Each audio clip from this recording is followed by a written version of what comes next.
order at your leisure. The Google Sheet also has formulas to display percent participation and chamber majorities, so the fairness of this chamber is not based on my bad math. I also use color-coded time cards, first for style points, and also to make sure that you always know where you're at in your speech. This is my first time at NSDA Nationals, and I'd love to be your semifinals presiding officer, but I'll just keep my speech short so that you guys have more time to speak. Just remember, when you vote, you can count on Cal. Thank you. Representative Polta. Thank you. Hi, everyone. That's Representative Potla, spelled P-O-T-L-A. I'm obviously here to be your PO for this session. I just want to run an efficient and equitable chamber. So on my experience, I'm super familiar with PO procedure as I've been overall competing on the local, state, and national circuit, and have placed in just some tournaments like Princeton and Bronx, and then qualified for TOC and NCFLs where I PO'd prelim, quarterfinal, and semifinal sessions, totaling over 170 hours of presiding online alone. Furthermore, I PO'd prelims and quarter sessions, of course, at this tournament. And just another plus is that I do have color-coded time signals, traffic light beamed, of course, and a shareable online recency chart. And also I keep track of everything on paper for accuracy. So I hope that for sure lends you to vote for me, Representative Potla, as your PO for this session. Thank you. And Representative Kawahara. I hope I have that. Yeah, that's Kuwahara. Hey everyone, my name's Representative Kuwahara, and I'd be really honored to be your presiding officer. I think that I'm especially qualified to PO because I've spent the entire year learning online debate. In addition to this, I've competed in 100 hours worth of Zooms just like this one, and have had 40 hours of presiding experience online. And that basically means I know a few things, right? I know how to handle tech issues. I have a really fancy spreadsheet that I'll be sharing if I were to be elected, and I have really fancy time cards. Beyond this, I've been preparing for my entire life to be the best PO possible. From the moment that my dad gave me my 4th birthday present, which was a book of Robert's Rules of Order, and my daily routine, which consists of 3 a.m. gavel curls, I think that I could be like as great of a PO as possible. So please vote for me. Thank you. Okay, so I'm going to put the straw poll in the chat. Please go ahead and vote.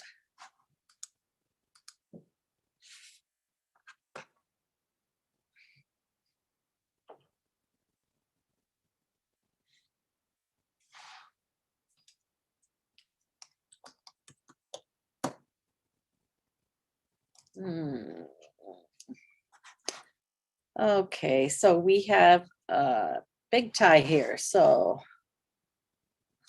just write these numbers down.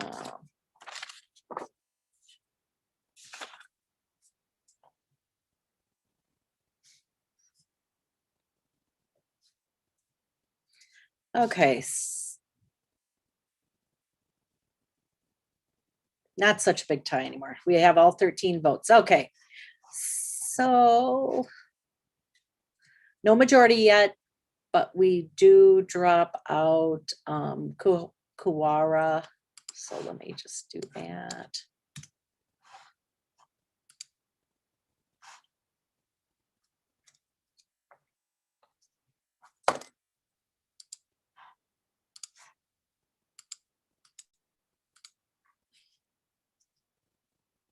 So I just put another voting round in there.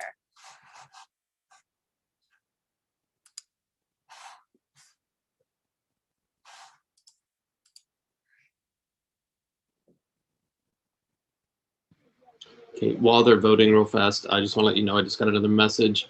I will send you an email at some point during the session. They're talking with the event staff right now to get clearance to extend past the original time by the full time. So I will get you that information as soon as I get it. Just a question about like long-term time. So if we are extending the time that we're going to be debating, are we pushing back the start of the second session as well, or are we just that is way above my pay grade, but I'm sure they will let me know that in this new message, and I'll let you know. Thank you so much.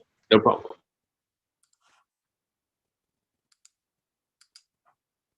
We have to go again because we have some ties here. So hold on one second, please.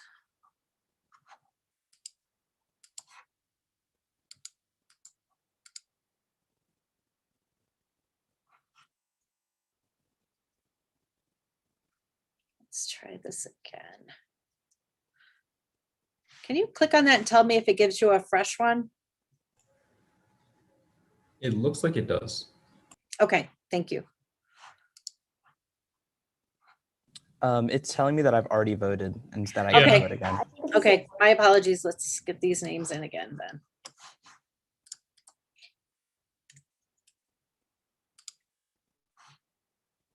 Well, we know that works, right? Double voting.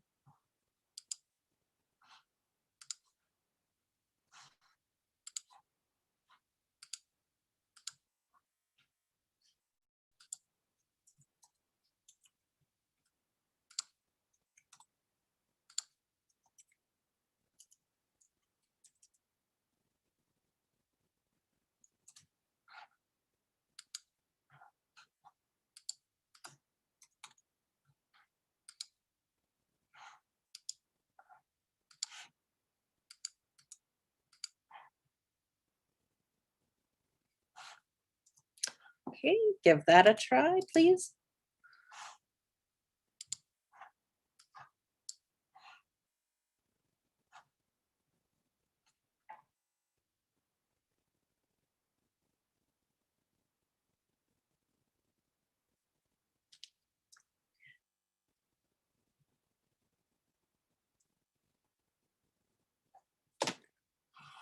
Oh.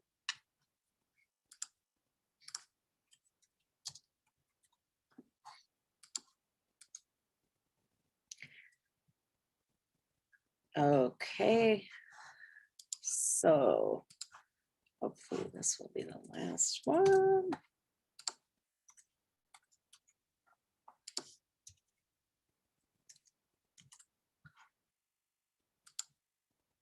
So we drop, unfortunately, we dropped Representative Checkalingam, so we're down to 2 candidates.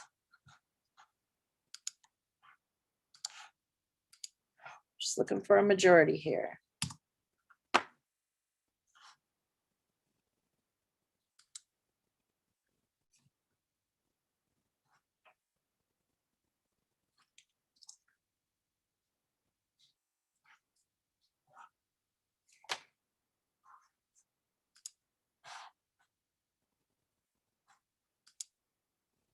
And when you are finished with this election, you may start. So. Thank you.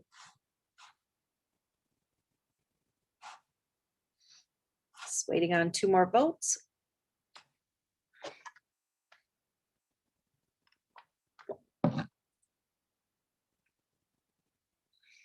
Actually, those last 2 votes would not change the outcome.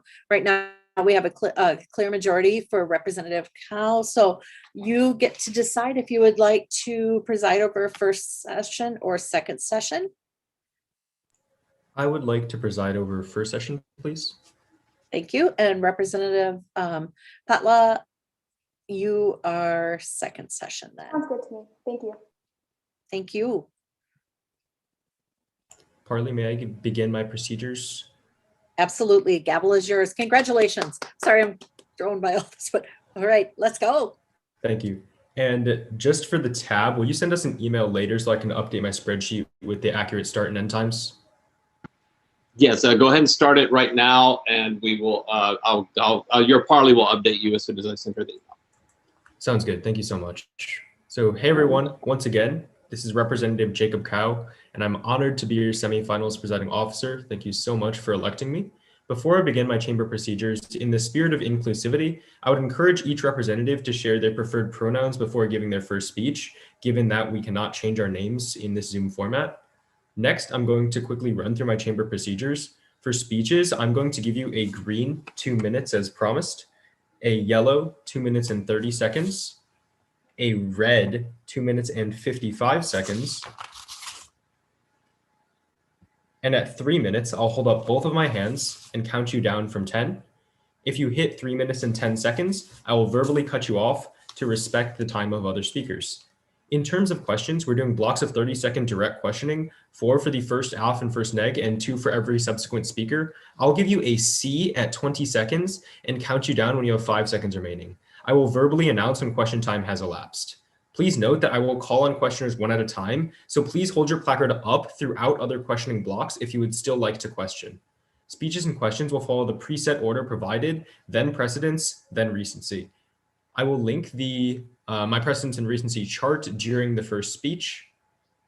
And given that the parley has indicated that this will be an open chamber, you do not need points of personal privilege to exit the chamber. I just ask that if you leave the chamber, please make sure to do so between speeches. And do note that if your camera's off, we'll assume that you've left the chamber and proceed with voting and the like as such. The judges have already gone through their paradigms, so are there any questions about how I'll be running this chamber? Seeing none, we've already started a couple minutes late, so let's get right into it. The first item on our agenda is the bill regarding Taiwan. If there are no objections, I'm going to waive the reading of this legislation. Actually, Seeing we none, should I now probably vote. We should probably vote on our agenda. I'm so sorry. I know it was decided correct. beforehand, but we should probably officially vote on our agenda, please. Sure. Is there a motion at this time? Representative Allen. I move to formally open the floor for docket nominations. Is there a second? Are there any opposed? Seeing none, the floor is now open for docket nominations. Representative Potla. I move to nominate docket A, which consists of first Taiwan, universal internet, and then single family zoning for session 1. Then for session 2, the TPP, meat and dairy industry, and then Africa. Thank you. Are there any other docket nominations? Motion? Please state that motion. Motion to close the floor for docket nominations. Is there a second? Are there any opposed to this motion? Seeing none, the floor is now closed for docket nominations. Our docket will follow Taiwan, universal internet, then single family zoning for session 1.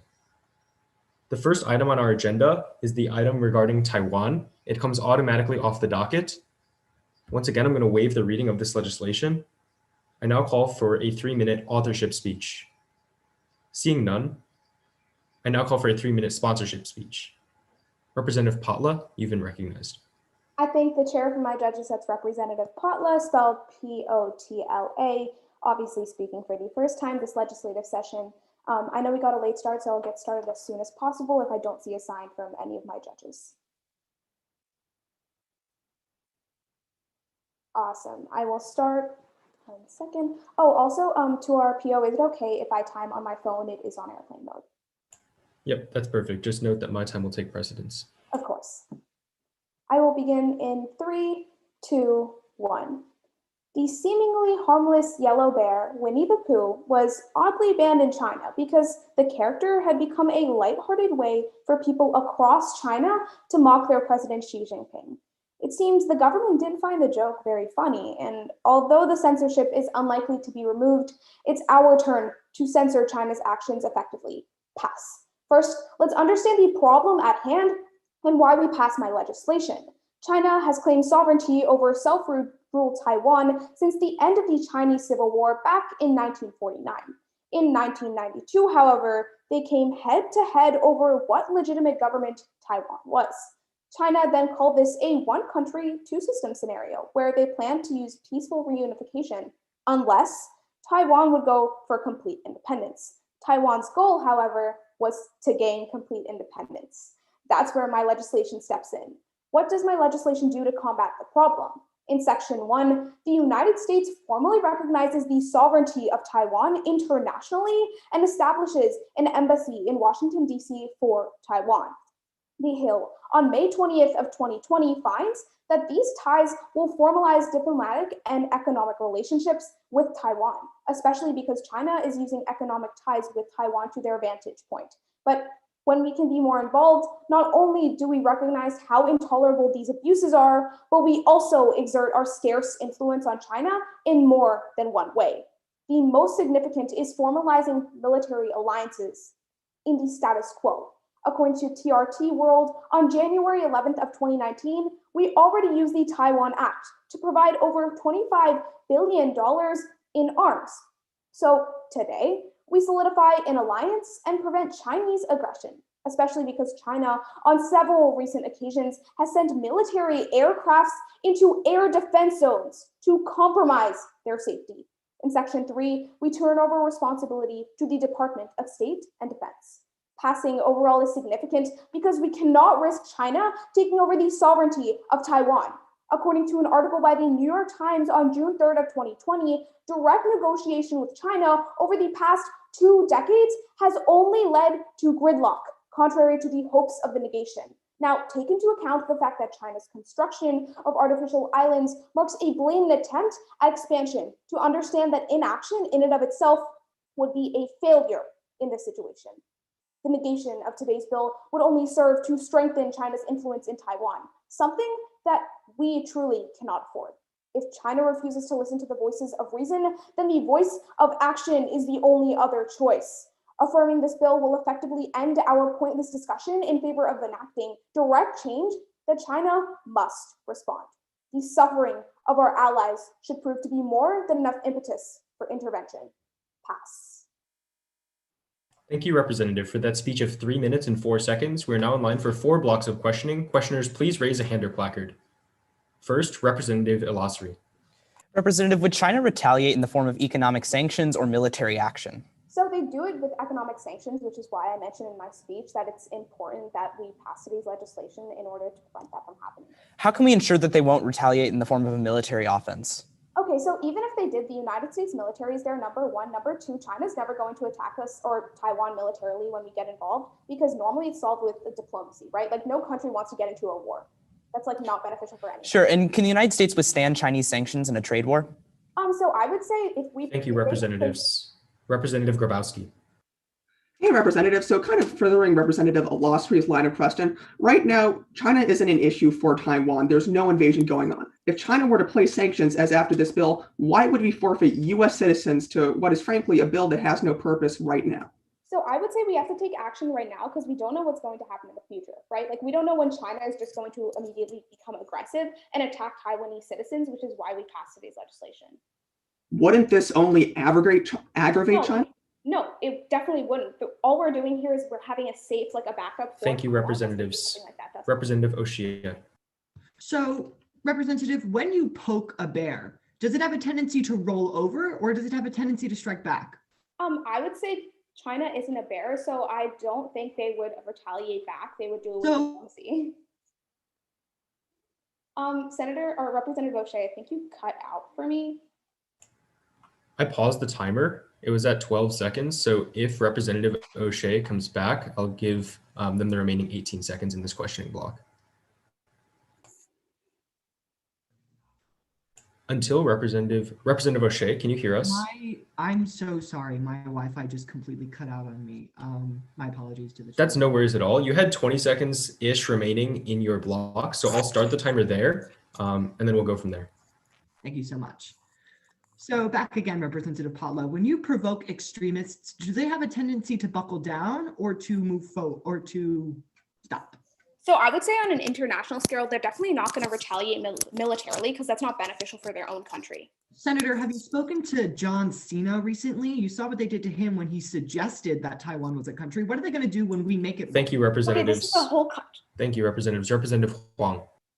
Hey, Representative, would China allow us to establish an embassy peacefully? Probably not in first glance. No? Okay. What stops a Chinese invasion of Taiwan now? So right now we have the Taiwan Act that's currently in place that I mentioned, where we provide Taiwan with $25 billion in arms, but we further that by providing military through this legislation. So we're actually there in Taiwan too. Okay, I cede the rest of my time. The chair absorbs the remaining 6 seconds. Representative Ramani, is that a motion? Point of inquiry, did you send your link into the chat? My apologies, I did not do that yet. I'll do that right now. Seeing as that was a speech in negation, I now call for a speech in affirmation. I now call for our first speech in negation. All negative speakers, please raise a hand or placard. Representative Grabowski, you have the speech. I thank the chair. I am Representative Grabowski speaking for the first time this legislative session. If anyone is not ready, please just provide verbal confirmation. It looks like everyone is good, so let's get started. Far too often, when this Congress simply hears the word democracy, we rush headfirst into passing hastily drawn up legislation. And when the consequences hit, we somehow have the gall to act surprised. Idealism is great, but it's no substitute for rational pragmatism. It is because poetry never made good policy that you should fail this legislation. Fail this bill because all it does is put a fresh coat of paint on US-Taiwan relations. Nothing really changes substantially. Representative Pablo, I agree with you that the US-Taiwan military cooperation is important, but we already do that. We covertly sell billions of dollars of arms to them and post an entire US Navy fleet in their presence. All this bill does is announce it officially. And as for putting an embassy on Taiwanese soil, we already have a similar institution, the American Institute in Taiwan, which is a de facto embassy. All this bill does is officially call it an embassy. Are you picking up a theme? This legislation takes everything China hates about the US-Taiwan relationship and tauntingly shoves it in their face. And if we're going to taunt, we better be ready for retaliation. Because as former Navy Admiral James Stavridis explains, that formally recognizing Taiwan as a sovereign nation would anger the Chinese people and force the Chinese Communist Party to invade Taiwan in order to regain their legitimacy. When we brazenly advertise our actions, it puts political pressure on President Xi and forces him to respond in an aggressive manner. Otherwise, he'll lose the Chinese people's respect. Professor of Global Studies Gregory J. Moore found in 2016 that to allow Taiwan to leave would destroy the legitimacy of the Chinese Communist Party. Not just that, but Chinese officials fear it would cause rebellion movements among Tibetans, Uyghurs, and Mongolians too. So Representative Potla, when you talk about sending a message, be careful what you wish for. For President Xi, Taiwanese independence is a national dignity issue as much as it is a national security issue. If we pay the CCP's only options to retain their power will be to aggressively ash out. It's easy to idealistically say that we shouldn't be scared of China. But when we make bad decisions in this Congress today, we're not the ones who will be suffering the consequences. They will be felt thousands of miles away in Taiwan. The diplomat finds that Chinese repercussion against Taiwan would tank the Taiwanese economy, losing tens of thousands of jobs. And that's if the actions aren't even military, which, as Professor Robert Griff states, they very might well be. Too often, I've seen this Congress pass idealist legislation and only think twice once the consequences have already been suffered. We don't want to provoke China. The whole point of the first affirmation speech was to negate Chinese aggression. This is going to do the exact opposite. It's easy to stand up and thump your chest and proclaim we must act to uphold democracy. But to really defend democracy, we must pass legislation that does good, not just ones that sound good. Rather than mustering the courage to pass, I pray that we heed the wisdom to fail. Thank you, Representative, for that speech of 3 minutes exactly. We're now in line for 4 blocks of questioning. Questioners, please raise a hand or placard. First, Representative Allen. Thank you. Hi, Representative. So you say that we already have a military presence in the region. At that point, why hasn't China launched an attack already?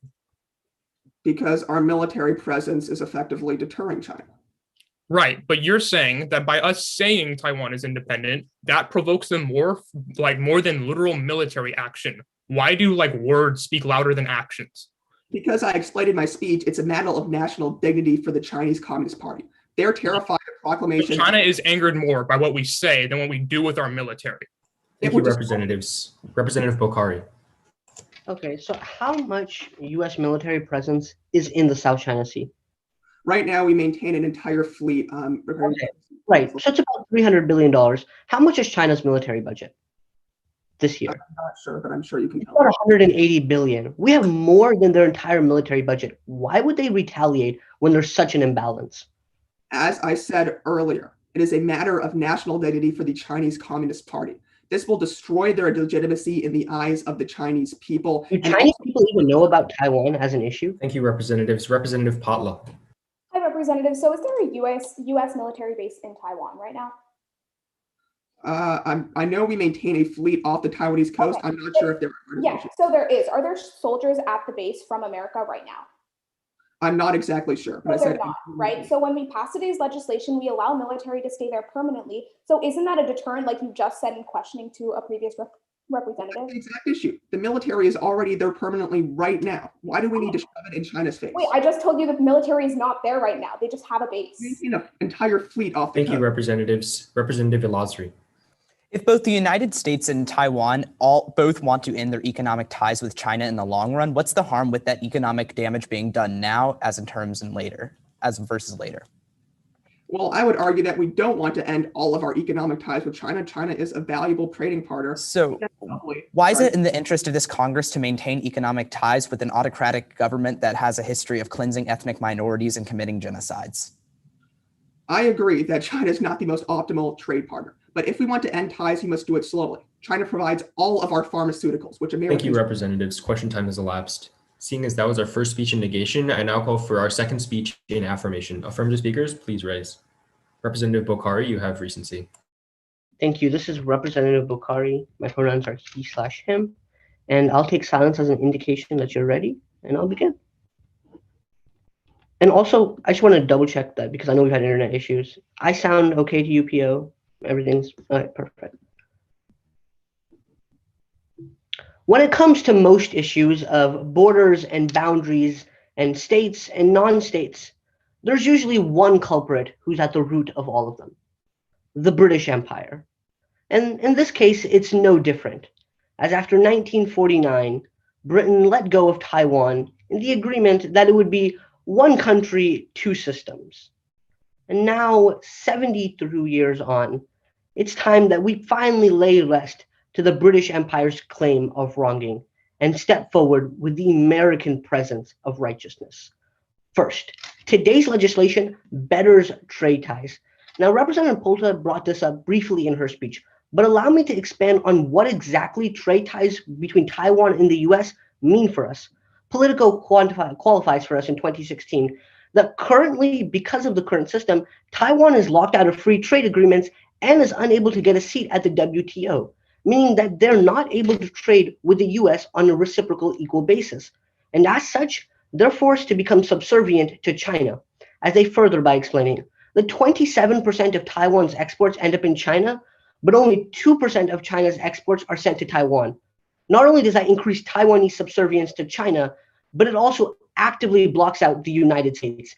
And that's a harm to our constituents, because as the Office of the United States Trade Representative explains, that Taiwan totals an estimated $95 billion in trade with the US in 2018, and exports were close to 40 billion, projected to go up to 60 billion in the next decade. And Nicholas Lardry of the Peterson Institute explains that if we were to recognize Taiwan as an independent nation and they were able to join on to US FTAs as they've wanted to do, and therefore their tariffs matched ours, we would save $19 billion over the next 10 years. With such a staggering sum, the only claim the negation could have is that the losses outweigh the enormous benefits. And they simply don't. Representative Elastri and Representative Grabowski explained that China will respond militarily, and so therefore it's simply not an option to go forth with this policy. But for all we fear-mongering about China, understand there's no symmetry in today's situation. Because as the Washington Post explains back in 2017, we have almost $300 billion stationed in the South China Sea. Chinese military budget this year is projected to be about $180 billion. There's no military symmetry. We have all of the leverage. We're just simply not using it. And now Representative Grabowski concedes that this symmetry doesn't exist, but that the Chinese president has to respond because he would lose confidence of his people. Well, that would surprise the Chinese people, because as Michael Cole of the National Interest explains in February 5th of 2020, that Taiwan is specifically censored out of mainstream Chinese discourse, and so Chinese people on the mainland simply aren't aware of Taiwan versus Taiwan being aware of China. Fundamentally, while the British Empire may have done their damage, it's time for the American Empire to bring forth correctness. Thank you, Representative, for that speech of 3 minutes and 10 seconds. We are now in line for 2 blocks of questioning. Questioners, please raise a hand or placard. First, Representative Ramani. Hi, Representative. So how does passing this legislation all of a sudden allow Taiwan to join trade agreements? They've already wanted to join trade agreements, but you have to be a sovereign nation to join these agreements, which we don't recognize them as, right. So they can't. Right, but they're being blocked off by China as well, correct? Correct, yes. So how does passing stop China from blocking all of their trade coming out? Well, they block them specifically because it's functionally illegal for them to join in. That changes when you pass. So China all of a sudden is just going to let go now that it's legal for them to do it? Thank you, Representatives. Representative Consimneni. Is Taiwan currently a part of the World Trade Organization? Taiwan has a seat at the World Trade Organization, but they don't have council seats, so they can't shape the international rules and regulations. every single country at the WTO given a council seat? Correct. No. Yes. Yes. Sovereign nations that are recognized. Yeah, sovereign nations that are recognized by council members are given a seat. Yes, they are. That's blatantly false. No, it is. They don't have specific council seats, but they do get. Always rallied against developing nations. So how are they suddenly going to benefit Taiwan? Thank you, representatives. Question time is All get elapsed. input. Question time is elapsed. Seeing as that was a speech in affirmation, I now call for a speech in negation. Negative speakers, please raise their placards. That goes to Representative Kantaneni. Thank you. Hey, everyone, that's Kantaneni, spelled Kantamneni. I know it's a really long last name. I'll be sure to express your frustration to my parents. I'll give you guys a couple seconds and then I'll get started.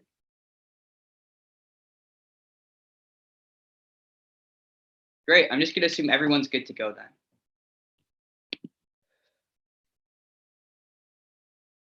In every debate, no matter what ideology you're standing for or what individual you're standing against, it all comes down to what are you fighting for? The affirmative has chosen to fight for fallacy and fantasy. I am here to defend what is left of reality. First off, I want to recenter this debate about getting independence for the Taiwanese people, about what the Taiwanese people really want, because that's been misconstrued this entire debate. The diplomat furthers in 2020 that the vast majority of the Taiwanese people do not want independence. At the very same time, they don't want Chinese control. In fact, they're actually advocating for the status quo. They want the continuation of having autonomous rights while still politically, officially being under China. That is the reality they want, and that is the reality the negation defends. At that point, the entire affirmative case becomes paternalistic. The United States has a history of placing itself in situations it has no responsibility to be in. I'm not here to repeat that legacy.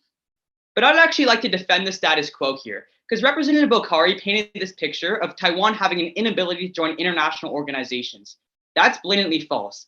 The Council on Foreign Relations furthers last month that already Taiwan is already a part of 40 international organizations, including the WTO, and their memberships in organizations like the World Health Organization and the UN wouldn't change when they're granted independence. Essentially, this bill brings no benefits in terms of international regulation. But it's a lot more sinister than just not doing anything. It actively detriments Taiwan as well. Fail this bill because it destroys economic opportunity in Taiwan. There are two reasons why, because it costs a lot more than a couple of thousand jobs, Representative Grabowski. The first is trade. Representative Bokhari tells you this conveniently on the wrong side. If Taiwan has a huge dependency on China, and China has barely any dependency on Taiwan, when that string is cut, that cuts a lifeline of millions in Taiwan, because that completely collapses their export sector. All of the benefits the affirmative champion are solely long-term. Meanwhile, in the short term, it's the people of Taiwan that suffer. Second is investment. Even if China doesn't cut off trade, just cutting off their investment is damning for their entire economy. Courts furthers in 2016 that foreign direct investment from China into Taiwan has tripled since 1993, exceeded $10 billion, and it is critical just to prop their economy up. But finally, I want to address the threat of military invasion championed by Representative Potla. A 100-page report from the US Foreign Policy Program find that just establishing a military alliance with Taiwan would only aggravate China. But the best way to prepare for battle without starting the war is strengthening our regional allies like South Korea and Japan, where we already have a lot of military infrastructure there. Because Chinese reunification is only bound to happen by 2049, according to US intelligence. We have time to prepare for this. Today, I'm not just fighting for false ideals of safety and security. The millions in Taiwan who see desolation, not development. I know who I'm fighting for. I negate. Thank you, Representative, for that speech of 3 minutes and 10 seconds. We're now in line for 2 blocks of questioning. Questioners, please raise a hand or placard. First, Representative Allen. Hey. Hi. Would China just let go of Taiwan as soon as we tell them to? Sorry, your audio is cutting out. I can't really hear. No, I don't think they would just let go of Taiwan. Okay. I think they would economic measures that would detriment them. Okay, if they're not letting go of Taiwan and their economies are still linked, then why exactly do they have any incentive to change their current policy? I mean, at the point of which they've already threatened economic sanctions over Taiwanese rebellion movements, It's clear that they're willing to punish Wait, Taiwan. why is achieving independence more important than actually protecting Representatives. Representative Huang. Hey, Representative. So currently, does China have plans to take over Taiwan? Your audio is cutting out.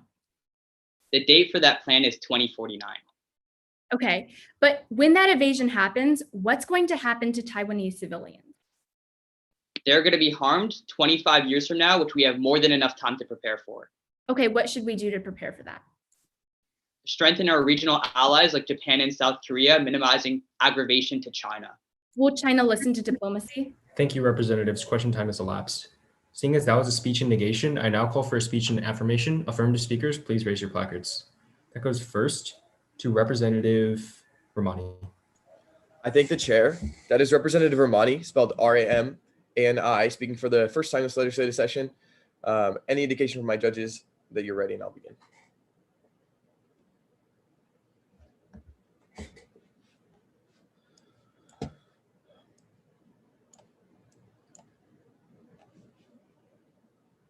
It took a 7-year battle for our nation to solidify its identity. And while the fight to counter tyranny and establish independence is in our past, it lies in the future of Taiwan. Representative Grabowski postulates that poetry never made good policy, but in today's debate, the negation neither sounds good nor does good. Let's finally answer the question everyone's been asking. If you pass Representative Potla's bill, will there be war with China? The answer is no. Representative Bokhari weighs military budgets to argue that China can't win a war, but the answer is more complicated than that. In July of 2020, the Chinese Bureau of Statistics showed that Chinese manufacturing, which makes up 44% of its economy, was at its lowest in 17 years. And that matters because China can't afford to declare war.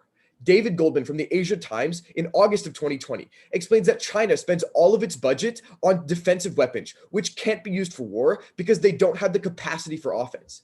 But that's not its only shortcoming. China's army also happens to be the worst trained and equipped army ever, as they spend only $1,500 to equip the soldier compared to $18,000 for the United States.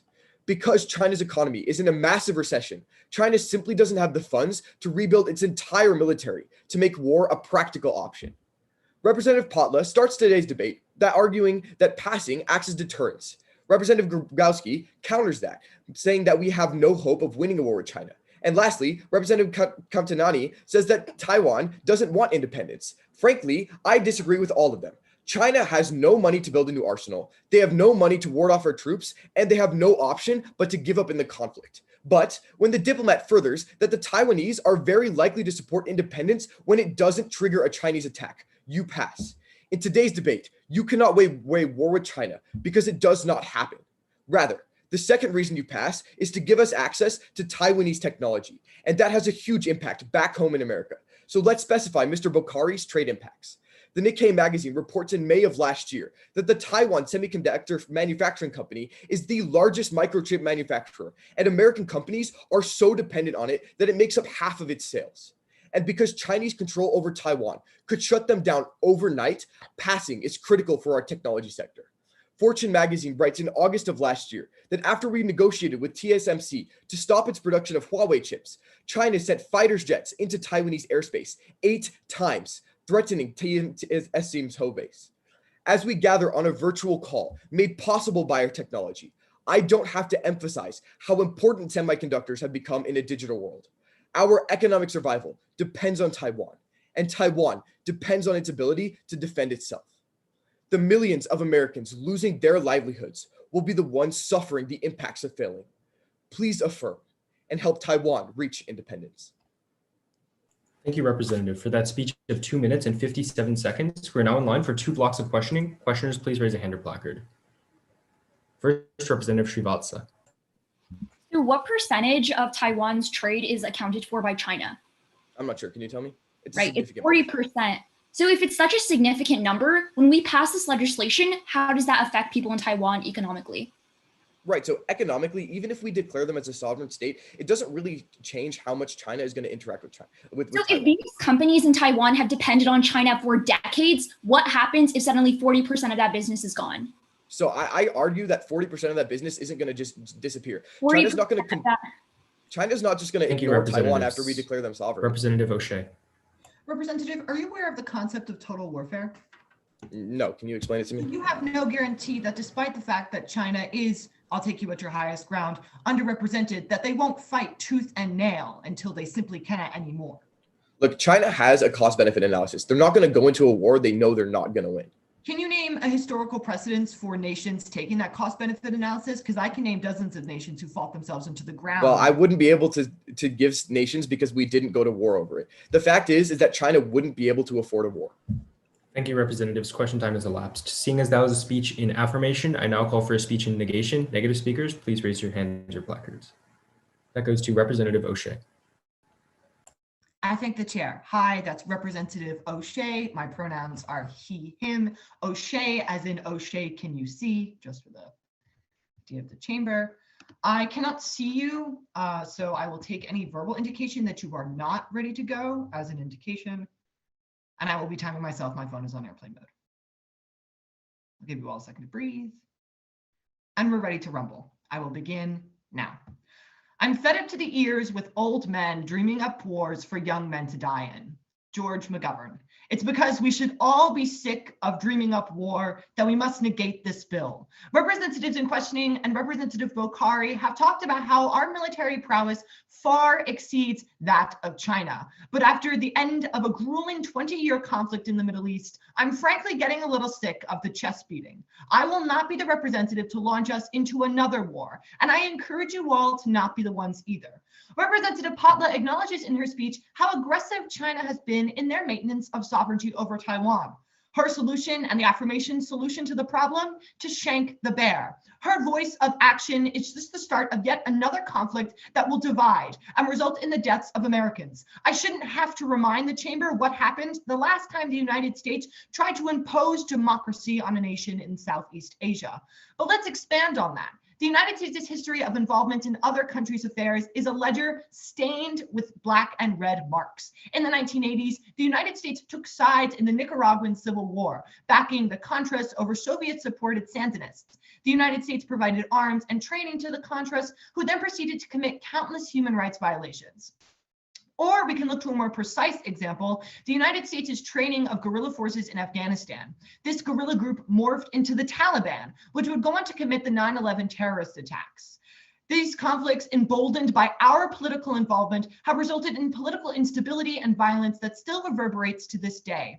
Except this time, it's different. Not even different, representatives, it's worse. This time, it is us starting the conflict. We are the ones moving to provoke and incite.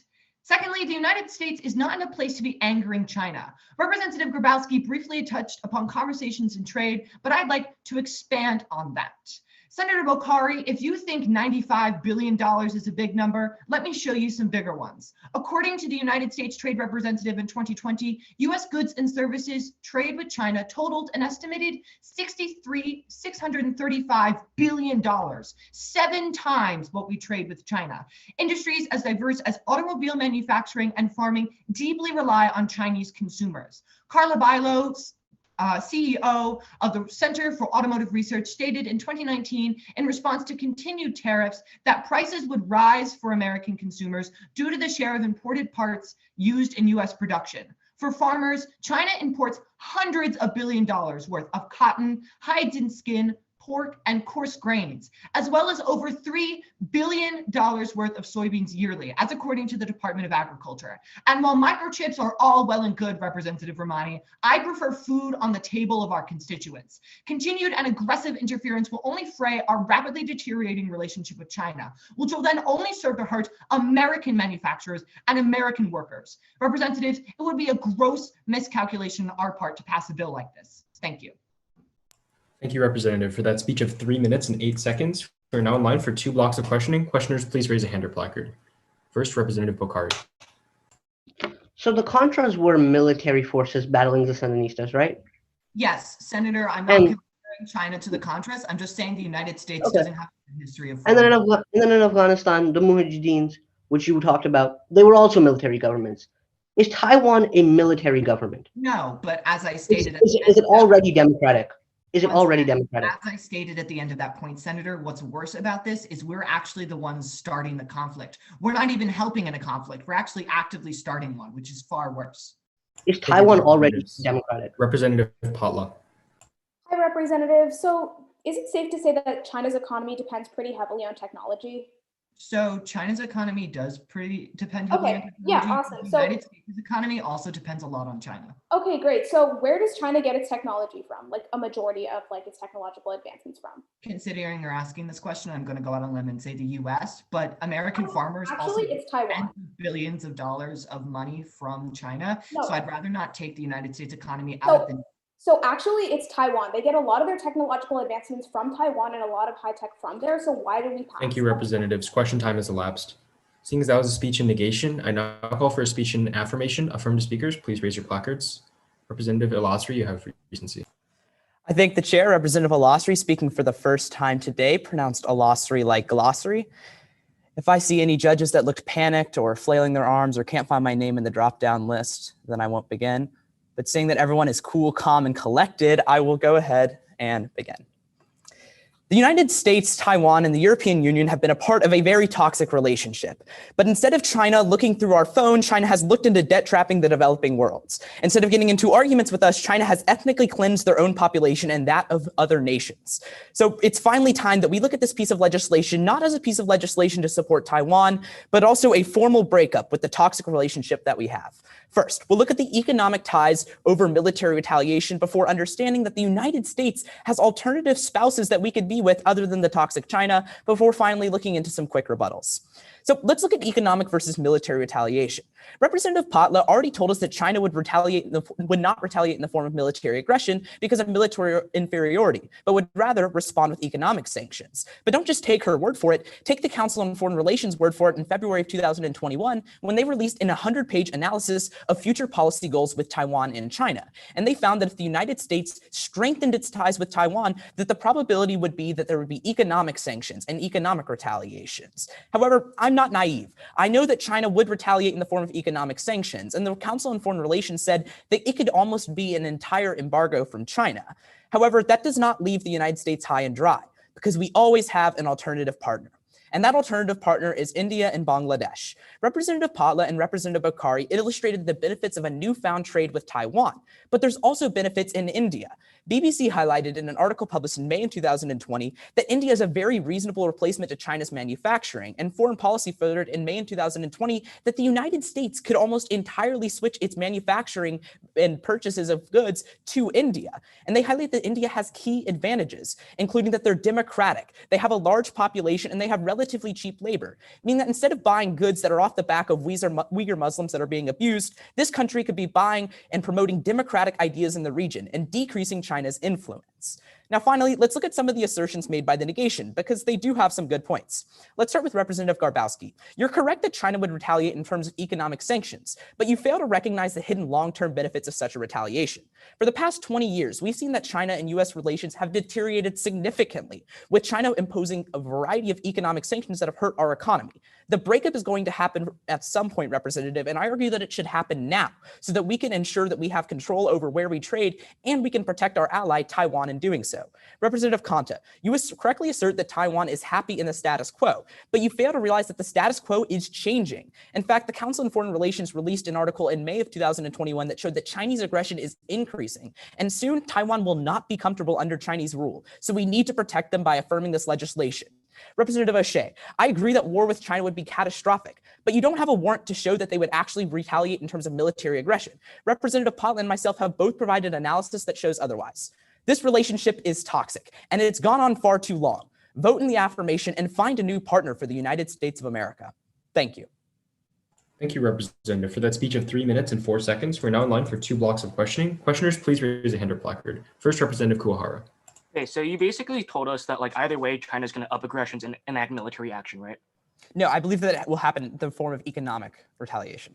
All right, so either way, there's retaliation. How does establishing an embassy within Taiwan just like put a stop to that? It does. They would still retaliate. I conceded that in my speech that they would retaliate. However, I highlighted in the study that I cited that it would be in the form of economic retaliation, which the United States not only can handle, but would actually be beneficial in the long run. Right. So basically, either way, you said that there's going to be economic sanctions. How do we have like any net positive from passing this bill? Because we switch to India and we protect Taiwan. Thank you, Representatives. Representative Grabowski. Hey, Representative, great speech. So how long would it take India and Bangladesh to fill China's role in our economy? So the BBC article I highlighted say that it would take around a year to switch a majority of our trade with them, but we can also use other partners like Bangladesh and the EU who do, albeit trade at a more expensive rate, to supplement the transition. Okay, so what are the United States going to do for that year when we have no major trade partner? So in the short term, yes, our prices will go up. We will have to spend more, but in the long run, the benefits far outweigh the short-term consequences, and it's an inevitable switch as I highlighted in my speech, so why not do it now? Thank you, Representatives. Question time has now elapsed. Seeing as that was a speech in affirmation, I now call for a speech in negation. Negative speakers, please raise your placards. Representative Huang. I thank the chair. This is Representative Huang. I go by the pronouns she, her, and hers, and I'm representing Central Texas. If the judges are not ready, please let me know. Okay, awesome.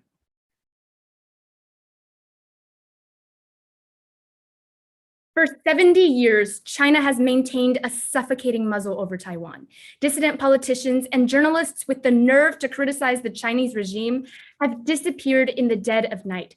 Chinese embargoes threaten famine and poverty if Taiwan dares to step out of line. Today, the US is at a critical crossroads in the China-Taiwan conflict, but this bill takes us in the wrong direction. The primary reason you failed today's bill is because it forces Taiwan into war. The main clash so far is whether direct US intervention into Taiwan is going to escalate or decrease tensions with China. In questioning, Representative Patla conceded that China won't allow the US to peacefully establish an embassy in Taiwan.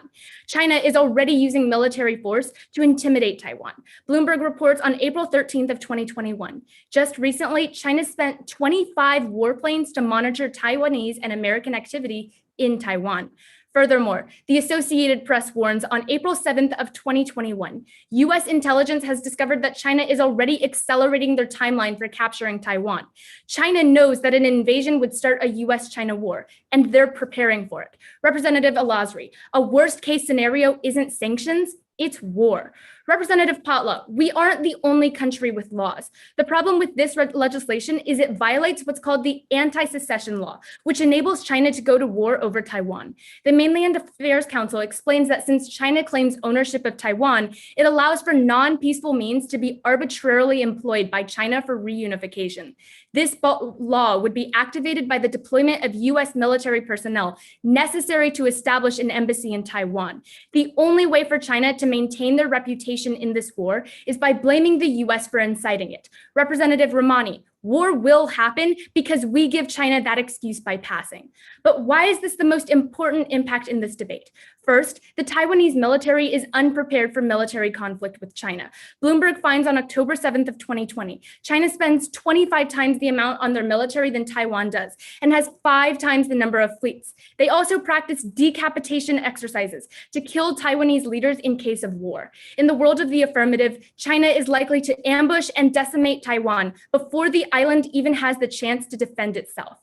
Second, a US-China war would place Taiwanese civilians directly in the crossfire. The Business Insider clarifies on March 18th of 2021, the US and China are racing to militarize Taiwan, with the US building eastward and China building westward. If war were to break out, Taiwan would be the first casualty. Furthermore, the Military Times quantifies on September 1st of 2020, China's military buildup facing Taiwan includes 3 group armies, 2 Marine brigades, 2 Air Force bases, and 1 missile base. This buildup is designed to decimate Taiwan in case of war, with the potential of millions of casualties.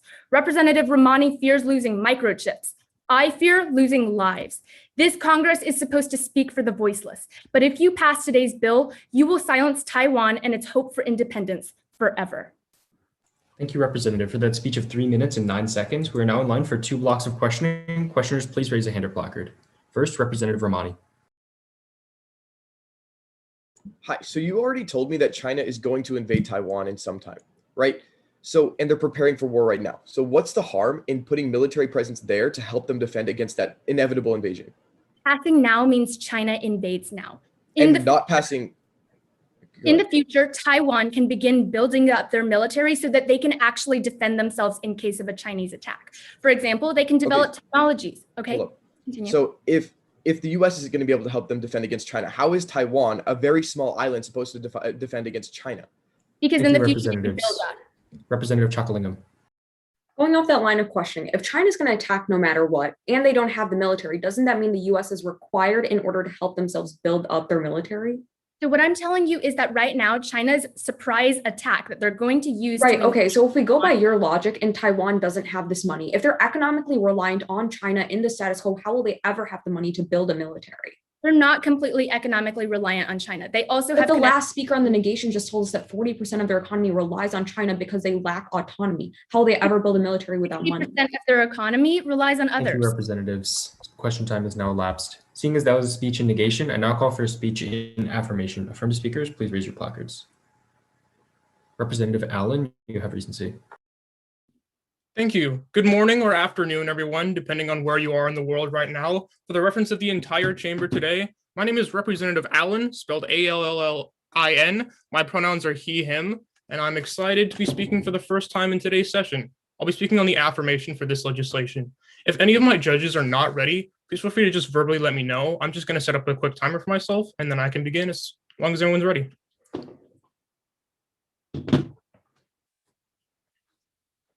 All right, seeing and hearing no objection, sounds good. I'll go ahead and get started.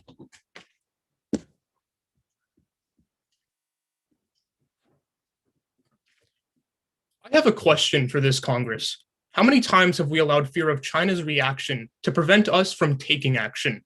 And now I ask you this, where exactly has it gotten us? Time and time again, we have the same debate over and over, using the same excuse and ending up with the same result. Today, let's break that trend. Take action and pass this legislation.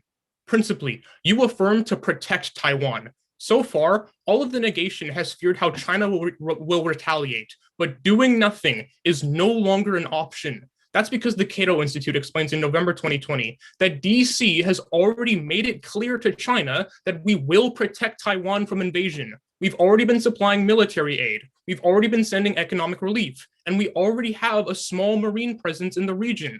Representative Grabowski, you say this bill acts as the breaking point in US-China relations, as if things weren't broken already. Reuters reports in December 2020 that even Chinese state media has made it clear that many aspects of US-China relations, including Taiwan's status, is damaged beyond repair. Representative Kanta, this bill formalizes this relationship and allows us to protect them, but sitting by and doing nothing changes nothing. Let's not base our decisions out of baseless fear, because now there is no more excuse. So then, what does this legislation accomplish? Section 1 and 3 of this bill establishes a military alliance with Taiwan and expands our presence in the region.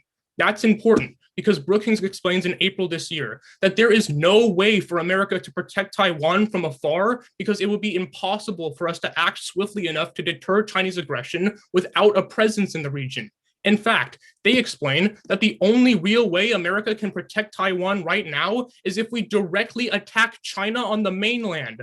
Representative Huang and O'Shea, that means all of the negation's fears about US-China conflict are worse off in the status quo because confrontation is more likely.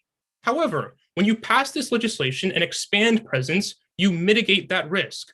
Forbes concludes in March this year that after analyzing the effects of our troops in the Indo-Pacific region, having US forces present in Taiwan would effectively deter Chinese aggression. For too long, we've let the people of Taiwan live every day in fear. Today is our chance to change that. And by deterring Chinese aggression, we save lives. Because the Council on Foreign Relations explains in February this year that if Taiwan falls, then China will gain far too much power in the region to the point where they wouldn't stop at just Taiwan and increase expansionist efforts. Representative Kanta, before we have to have this debate again about the next region China takes over, before we use the same excuses and see the same result of prolonged suffering, I ask you to stand. I ask this Congress, what do we stand for? And do we even stand at all? I implore you to let an affirmation victory be the answer. Thank you, Representative, for that speech of 3 minutes and 10 seconds. We are now in line for 2 blocks of questioning. Questioners, please raise a hand or placard. First, Representative Kanta. Hi, Representative. You say we need an easy way to access mainland China, right? No, I'm saying we need a presence in the region because right now we don't have enough of a presence to the point where the only way to deter Chinese aggression is to launch an attack on China. Why can't we strengthen our presence in South Korea and Japan where we already have military troops and infrastructure? Because it would be easier to like increase our current status and current presence in the Taiwan Strait. That's been effective so far. I'm saying that's the most effective method we have now. We should increase it. We're starting from nothing with Taiwan. We have something already with South Can't Korea. rely on other countries. I said Thank you, our presence is enough representatives. to deter it. Representative Srivatsa. So if such a huge percentage of Taiwan's trade depends on China, what happens when we pass this legislation in the short term? So the negation is already saying that China is not willing to let go of Taiwan. That means they're going to maintain their current status of economic relations. They're not just going to bend to our will just because we say release them. If China is like the #1 global superpower in trade and now Taiwan's retaliating, why aren't they going to just turn to other countries instead of going to something like Taiwan? No, I'm saying that we're the ones that are taking action under this legislation. Historically, they haven't reacted with military. They've reacted economically, but that's a lot better. Question time has elapsed. Seeing as that was a speech in affirmation, I now call for a speech in negation. Negative speakers, please raise your placards. Representative Kuwahara, you have recency. I thank the chair. For the chamber's reference, that's Representative Kuwahara, spelled Kuwahara. If any of my judges are not ready, please give me a verbal indication. If not, I will begin. Awesome. There is a fire burning in the Pacific, spreading across the region and threatening millions of lives. China is the single biggest threat to U.S. foreign policy that we've seen in decades, but I am not willing to pour gasoline on the flames. Stand with me and stand with human rights. So far, this debate has boiled down to one main question. How will China react to the passing of this bill? In cross-examination at the beginning of this round, Representative Bakari asked Representative Grabowski how today's legislation aggravates Chinese action. Understand that this bill has enormous geopolitical ramifications, primarily because it dismantles 4 decades of U.S.-China diplomacy. Bonnie Glazer at the Center for Strategic and International Studies in January 13th of 2017 writes that since the year 1979, the United States has abided by the One China policy, wherein the US recognizes Taiwan as a part of China. This legislation literally disrupts all of that, and we saw tensions flare this winter.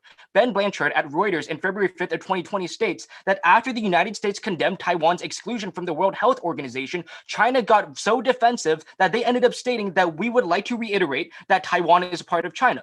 But next, Representative Bakari says Taiwan is safe because we dedicate more money in the South China Sea than China does. And Representative Ramani tells us that China does not have enough money to rebuild its military. This is absolutely false because not only did China get defensive after the WHO incident, but the Foreign Policy magazine also reports on April 20th of this year that there was an immediate surge in the presence of Chinese fighter jets over Taiwan in response. And what did the United States do? Quite literally nothing. Frankly, it doesn't matter what message anyone in this chamber thinks we convey when we affirm this legislation, Representative Ilosari, because China has already made it loud and clear that any support for Taiwan will be interpreted as an attack on China's sovereignty. So what exactly happens when we dismantle the One China policy? It spells the end of democracy.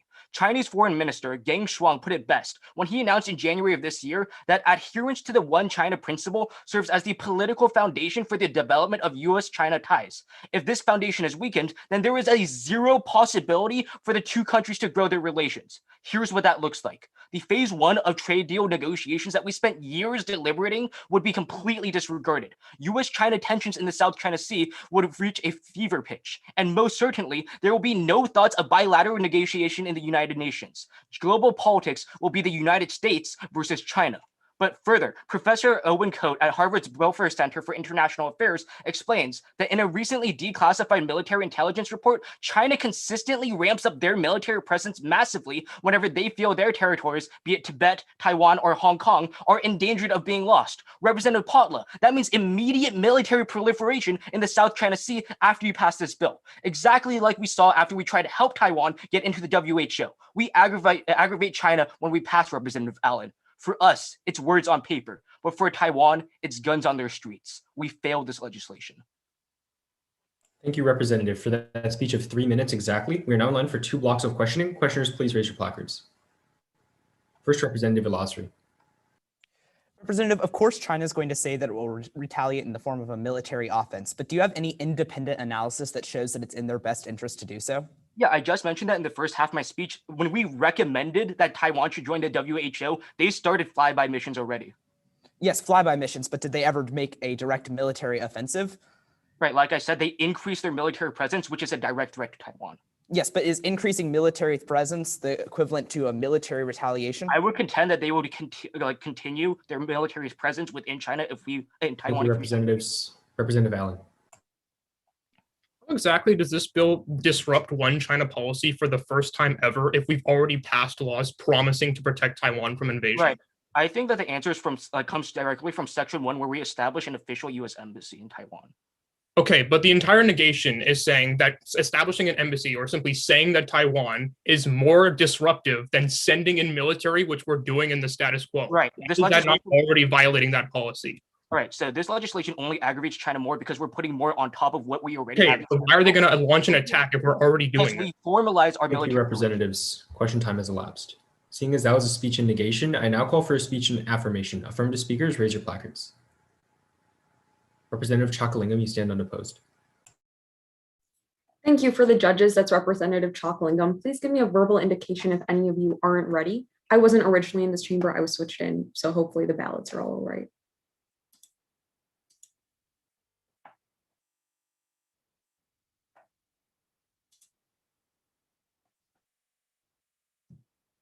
I'm really questioning whether all of you had your staffers give you a daily briefing this morning, because the Hill explains just yesterday that China has sent dozens of aircrafts into the island's air defense identification zone as the world leaders have ramped up warnings against Beijing over its actions across the Taiwan Strait. This marks the largest incursion yet into Taiwan's airspace. Ultimately, going into their autonomous zone marks when Representative Kotneni tells us Taiwan wants to keep their autonomy. They don't even have it in the status quo.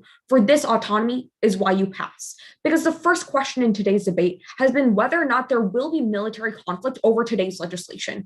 I can tell you the answer is a definitive no, because China will never actually attack if we pass. Yes, I concede to Representative Grabowski that Taiwan can lose to China. Yes, Representative Huang, you are correct that Taiwan does not spend nearly as much money as China, but they won't lose to China with the United States. Today's legislation actually deters war because an attack is coming. I'll tell you this.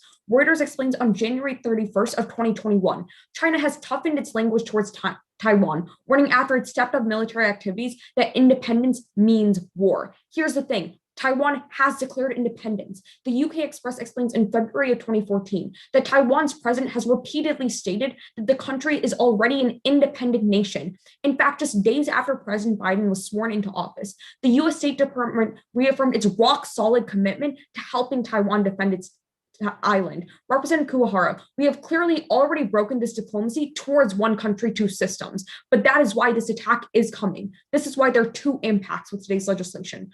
First, we have already made this obligation to offend them. That's why we must fast. Because Representative Kotneni tells us that reunification doesn't occur until 2049, so we have time. Here's the thing. Clearly, I've proved to you, even China doesn't agree with that. But second, we can prevent China from ever attacking because China knows they can't win. Business Insider explains on July 13th of 2020 that China lacks the combination of experience and technology necessary to defeat the United States. Their weapons still run on non-renewable fuels, while the United States has switched to nuclear power, making sure that our equipment has a power and efficiency that they cannot match. Now extend Representative Ramnani's point that China won't attack, not because they don't just have the money, but because they don't have the nuclear energy in their weapons or the experience to even stand a chance. That's why they won't attack. But the second question has been, will the world's economy even collapse? The answer is a definitive no. First, we look at the United States, where Representative O'Shea says it will. Here's the thing, worst case scenario, if they do, we have alternatives as Representative Elisari has already explained. Just pass today's legislation later today to rejoin the TPP. But second, we asked about Taiwan, because Representative Kotnani says that Taiwan's economy will. Here's the thing. 40% of their economy relies on China because they do not have the autonomy to interact with the world. But second, we can make up for collapse because Reuters explains on June 7th that Secretary of State Blinken is already looking for alternatives to state talks. We passed today's legislation because it reinstates autonomy and gives power of diplomacy to the world. Thank you, Representative. For that speech of 3 minutes and 8 seconds, we are now in line for 2 blocks of questioning. Questioners, please raise a hand or placard. First, Representative Kuwahara.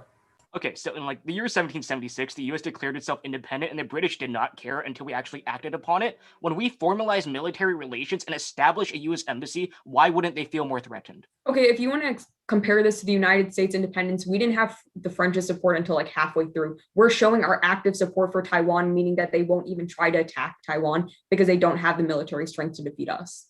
Okay, so however, like Taiwan is really, really important for China's like geopolitical. Yeah, but they just don't even stand a chance. Yeah, but why wouldn't they like? Why would they spend Thank you, resources on something that they're going to representatives. lose? Thank you, representatives. Representative Huang. Hey, Representative. So can you tell me why China is so desperate to hold on to Taiwan specifically? Why don't you tell me? Okay, it's because during the Communist Revolution, the democratic leaders fled to Taiwan, right? And so Yes. China sees Taiwan as the last stronghold for opposition against the CPP, correct? Yeah.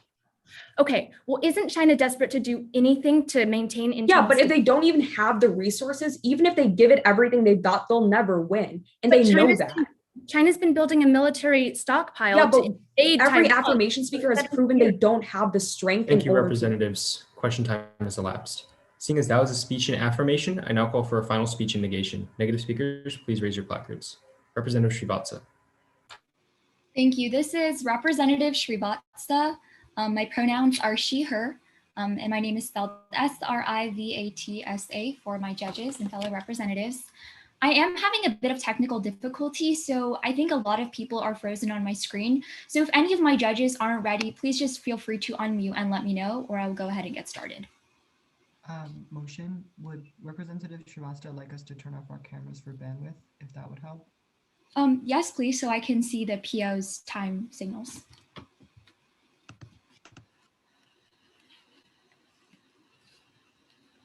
In any debate about American foreign policy, it's easy to throw around possible civilian casualties as numbers, but it is harder to recognize the stories and faces behind them, of all of the people who have suffered enough by our actions.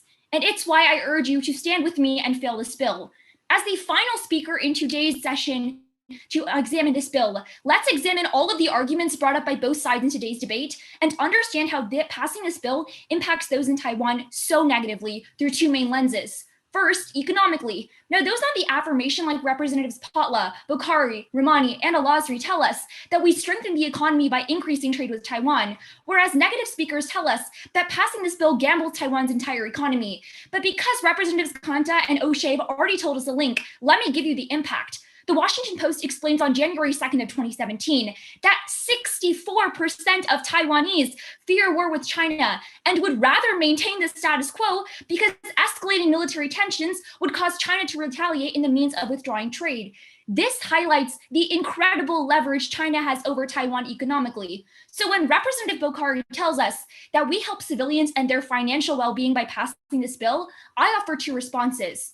First, this economic warfare causes Taiwan to lose their existing economic leverage against China for its independence. But second, it devastates the economy. So when representatives on the affirmation, like Representatives Bokhari, Chakalingam, all tell us that a trade partnership with Taiwan is what we need to help them out, understand that in the short term, businesses in Taiwan that have depended on China for decades will lose millions, and there's nothing we can do to prevent that. So while the affirmation may have noble intentions for protecting those in Taiwan, the negation wins because the negation and the status quo maintains and protects Taiwan's economy while the affirmation destroys both their hopes of independence and destroys the economy in the process. But next, militarily. Representatives on the negation like O'Shea and Huang tell you that China will respond aggressively to this bill. But let's clear up one of the fundamental misconceptions by every single affirmation speaker thus far. It's simple. China will react with their military. Representative Chakalingam on the affirmation gives us a news briefing and tells us that just yesterday, China ramped up military in the South China Sea, but then says that China's non-renewable military stockpile won't work. Which is it? What happens when you pass this bill? Representatives Ramani, Al-Azri, and Allen, I frankly don't buy a response that when China's military is going to sit back and watch. The diplomat explains on June 28th of 2019 that the impact of foreign military interference on behalf of Taiwan is China taking immediate military action in the South China Sea. This is one of China's main points of leverage against Taiwan. So this legislation is so problematic because it becomes clear that using military force against China will only lead to lives being lost in the process. At the end of the day, The negation outweighs the affirmation. Let's protect the people of Taiwan. Let's fail this legislation. Thank you, Representative, for that speech of 3 minutes and 3 seconds. We're now in line for 2 blocks of questioning. Would all debaters please turn back on their cameras and raise your placards for a question? We'll give all the debaters a moment. Looks like this goes to Representative Bokhari. Okay, so if I take your argument at the highest ground, that Taiwan loses all of its trade with China, then who are they going to go to make up those exports?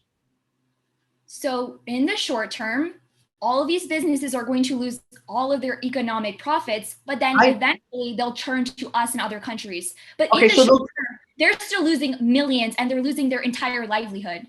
Okay, so I understand that short-term pain, but in the long-term gain is for your constituents because you admitted the trade conceded, that the trade goes up. See, I don't want to pass legislation that Thank you, hurts Representatives. Representative Chakalingham. Okay, so if we're already in trade talks with Taiwan, won't passing today's legislation help us make up for this economic void? We can't do that straight away. The second we pass this legislation, China is going to retaliate, and I'm not willing to put people in Taiwan in danger. But what else are we going to do? Like, you're just saying don't do anything at all. Right. So are we just going to continue to allow them to be like attacked by the Chinese government? No, we have to build up our power with other countries and strengthen our alliances. How have we not already done that? What more do we need to do? Well, we're going to pass legislation. Thank you, Representatives. Question time is now elapsed. Seeing as that was our final speaker, Representative Allen. Yeah, barring any further speeches on this legislation, I move to the previous question. Is there a second? All in favor, please raise your placards. Seeing unanimous consent, we'll move to previous question. All in favor of passing this legislation regarding Taiwan, please raise your placards at this time. I count 1, 2, 3, 4, 5, 6. All in favor of defeating this legislation? I count 1, 2, 3, 4, 5, 6 with Representative Kanta. Are there any abstentions? Seeing none, the chair must break this tie. And the chair hands this debate to the negation. So on a vote of 6 to 7 to 0, this legislation does fail. My condolences, Representative Potla. Representative Kuwahara, is that a motion? Yes, I move to a 5-minute recess. Is there a second? Are there any opposed? Seeing none, assuming unanimous consent, 5-minute recess granted. Please reconvene at 11:56 Central Time.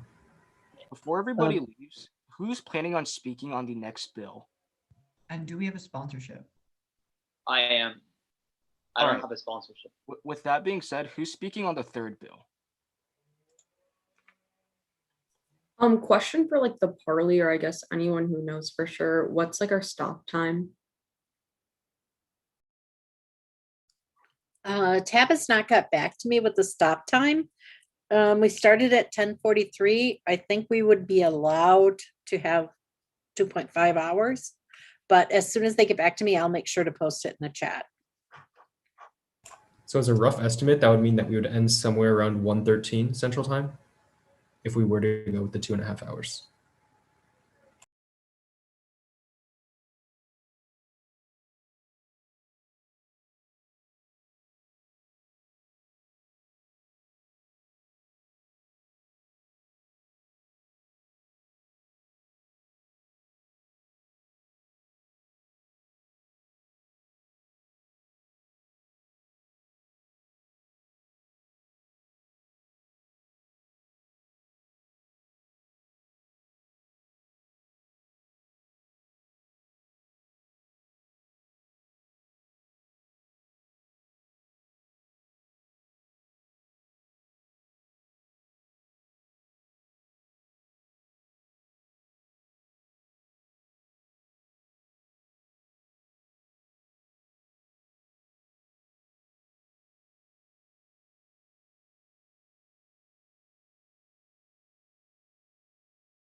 We have just over 1 minute left remaining in this recess, so if we could start coming back, that'd be great.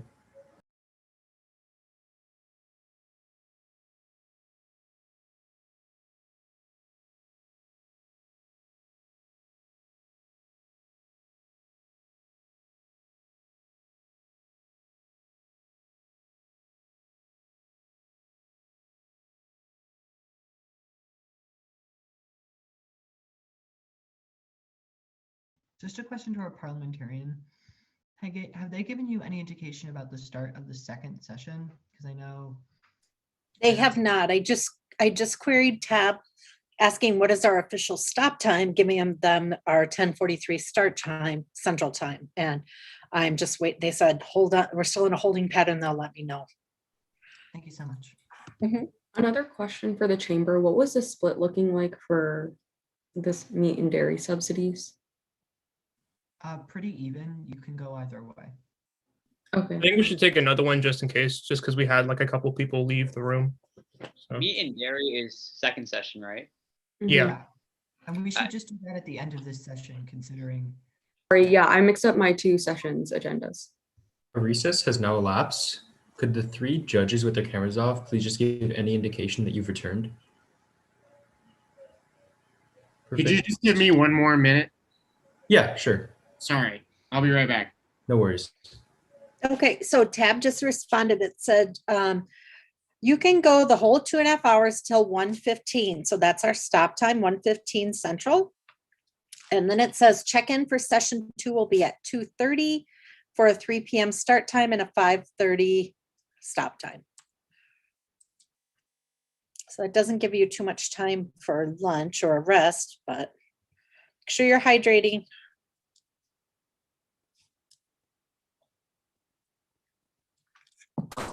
While we're waiting for that, Judge, what was the split like for internet access? We can just do a really quick one. Yeah. So who's on app for universal internet? Okay, 1, 2, 3, 4, 5, 6, 7. Okay, who's on the negation? Seeing a lack of negation speakers. I guess I'll go neg then. 3. Okay. Are we definitely getting to that third piece of legislation? I would prefer, like, okay, I'm on AF on the second bill, but I would prefer to speak on the third, freeing up 1 more AF cycle. But it looks like me and Representative O'Shea both want to speak AF on the third item, and I'm not sure if we have any negation speakers. I have a neg for single family zoning. Awesome, thank you. Okay, so then it should be like 5-4, I'm pretty sure, right? Representative Wong, if you're going to speak on the third bill, what side were you on for the second? I have an F. Okay, well that works then, because then Okay, that you wouldn't evens out speak this on the debate. AF. Yeah, sounds good. That's perfect. But I thought we were like going by a optional base 2 system.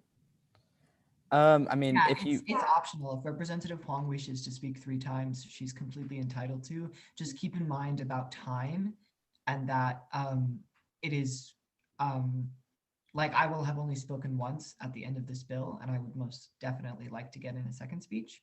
So if you intend on speaking twice and then also intend on speaking a third time, just keep in mind of your own precedence and recency and timing. Again, If we're going by an optional base 2, I'm doing base 2. But I just wanted to make sure because it seemed like people were telling me to go for 3. Judge I'm Reed. back and ready when the other judges are. Perfect. It looks like everyone's ready to go. So we'll get right into our second piece of legislation regarding universal broadband. If there are no objections, I'm going to waive the reading of this legislation. Seeing none, I now call for an authorship speech. Seeing none, I now call for a sponsorship speech.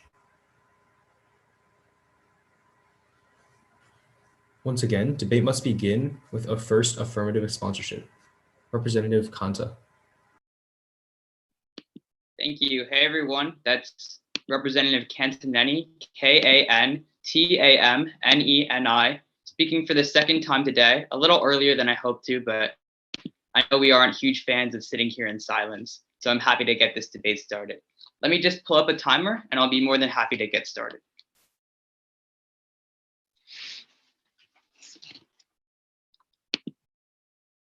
Great. I'm just going to get started, assuming all my judges are good.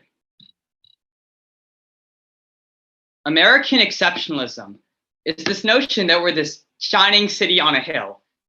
But as we pave our pathway towards a better, brighter future, it's important to recognize those who are continuously left behind. Pass this bill to create internet access for everyone in America to finally move forward as one. First off, I want to establish the problem we're currently dealing with, which is a lack of internet access, especially in rural areas. Ars Technica Technology magazine furthers in August 2018 that internet service providers see no opportunity in rural communities, so they just won't build any internet infrastructure there. That cuts off access for millions, and that's exactly what my bill seeks to solve. Pass this bill to expand internet access. What this bill does is utilize cooperation between public entities and private companies to build internet access in places where it currently isn't.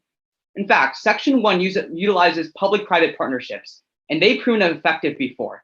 The Institute for Local Self-Reliance furthers in 2016 that in the city of Westminster, Maryland, another rural area that was lacking broadband access, the government used a public-private partnership, and less than 6 months after the first installation, 450 extra residential households finally got access to internet. These have proven success.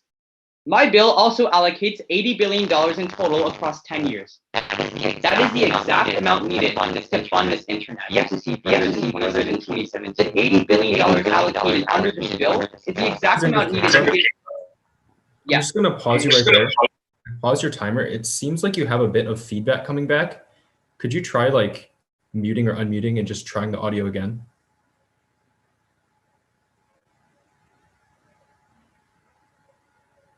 Is this better?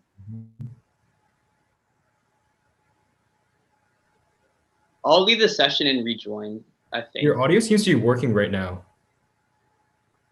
Maybe if we just also turn our cameras off, that might just provide a little bit more. Okay. Where do you want me to start? Like, where was it cutting off? I think you just cut off like as you started your second point. So I have you at 1 minute and 34 seconds. If you want to just go back maybe about like 5-10 seconds, then we can get started from there. Great, I'm gonna get started then. And the $80 billion my bill allocates is the exact amount needed to finally grant this internet access. The FCC furthers in 2017 that $80 billion is the exact amount needed to fund internet access in the 14% of places in America that currently have no access whatsoever. That expands access to 16 million people. And moreover, my bill ensures fast internet too, because it ensures a downstream time, an average downstream time speed of 100 megabytes per second.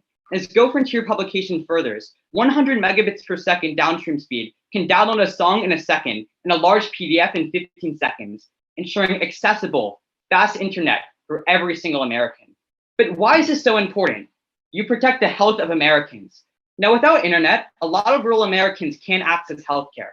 National Public Radio furthers in 2019 that 45% of rural Americans who face obstacles to healthcare said it was A, too far away, or B, the scheduling was too inconvenient. Telehealth, an online healthcare service, directly solves for both of those concerns. It's accessible from your screen, and you can schedule an appointment whenever. That's why a 2012 British Medical Journal study found that access to telehealth cuts mortality by 45%. This isn't just a difference between disaster and development, but life and death for millions. American exceptionalism may seem like this distant reality that looms in the dark, but under this bill, it becomes the shining light that brightens our future. Thank you, Representative, for that speech of 3 minutes and 7 seconds. Everyone may turn their cameras back on, and please raise your placard if you'd like to question. First, Representative Paula. Hi, Representative. So I'm a little confused. You said $80 billion is enough, but this legislation only allocates $8 billion. So how are we supposed to? $8 billion every year for 10 years. Okay, perfect. Thank you. And then next, what incentivizes private companies to help? They're being paid $80 billion. Well, not necessarily, like not themselves, right? That's all going towards like the project, right? Yeah, it's going towards a project to incentivize because they're the one actually building it, so the government is paying them. Okay, awesome. So they're not necessarily paying out of their pocket. Thank you, Representatives. Representative O'Shea. Couldn't this bill serve to increase private companies' monopolies in rural areas? No, because typically public-private partnerships use small internet service providers, not big ones like Comcast and AT&T. My example of Westminster, Maryland is a small internet service provider. Senator, when we're talking about one of the largest internet expansions in American history, you don't think private companies are going to fight tooth and nail to get a piece of the pie? they would have already done it. I'm sorry, I missed a great majority of your words. I will allow that question to be re-asked, and Representative Kansa, you'll have 10 seconds to respond. Don't you think corporate companies will fight tooth and nail to get a piece of the pie? If corporate companies like Comcast and AT&T wanted to invest in rural areas so much, they would have already done it. The problem is they choose. But we're not giving them $80 billion in essentially free money to do it. Thank you, Representatives. Americans get internet. Representative Ilasri. Is the FCC equipped to oversee an infrastructure bill? They're equipped to oversee an internet infrastructure bill, yes. Do they ever have a history of building infrastructure themselves, or does that fall into other departments historically? No, they fund public-private partnerships. If they want to enlist help from other departments, this bill does not stop them from doing so, but they're just going to be the head facilitators. Sure, but would you advise the FCC to work with the Department of Interior or other departments that have a history of building infrastructure inside the United States? If they want to, they can. Nothing in this bill stops Thank you, that. Representatives. We have one final block remaining. Are there any further? Representative Huang. Hey, Representative. So what incentivizes these service companies to actually maintain good quality service after we pass today's legislation? This bill mandates an average downstream speed of 100 megabits per second. So that means the internet has to be quality. But can service have unreliability at times? It can. That's why we say an average of 100 megabits per second. And after the decade period of this bill is up, what else is there to incentivize companies to maintain the service?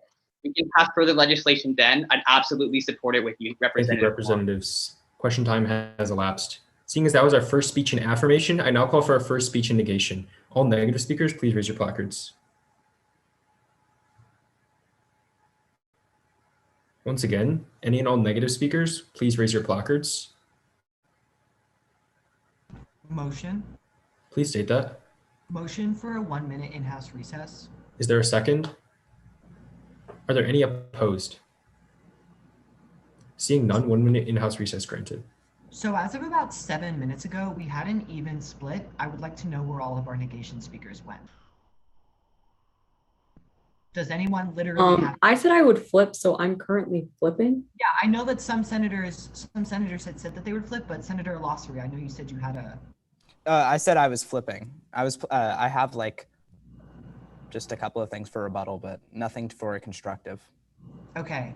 I was flipping along with have Representative anything they Chalkley. would be willing to give in the next 30 seconds? Would anyone be opposed to motioning for 2 more minutes to give either Representative Chalkley? Honestly, I mean, we can just go to the next ask speech and then bounce back to a next speech and then continue the cycle from there. Can we do that? Wait, do we? Well, if we're currently at a even split, then that means we'll also have 2 negs later in a row. Yeah, that means either Representative Lossery or Chalklingham will do. I mean, is it worth it? I mean, Who are the other negation speakers besides myself and Representative Chalklingham? Because there was 6. It was me too, but I gave a first speech last time, so I didn't want to give another. Okay. A There's recess also has now elapsed. Are there any motions on the floor? Representative Huang, Motion for a 1 minute in-house recess. is there a second? We'll do a vote. This requires a 1/2 majority. All in favor of this motion, please raise your placards at this time.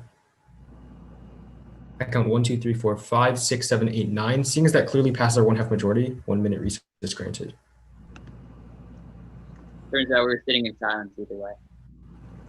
So Okay. Who got the next speech? Because I definitely thought we had like a pretty even split at that point. I feel like I should have one ready in the next minute or 2. Okay, awesome.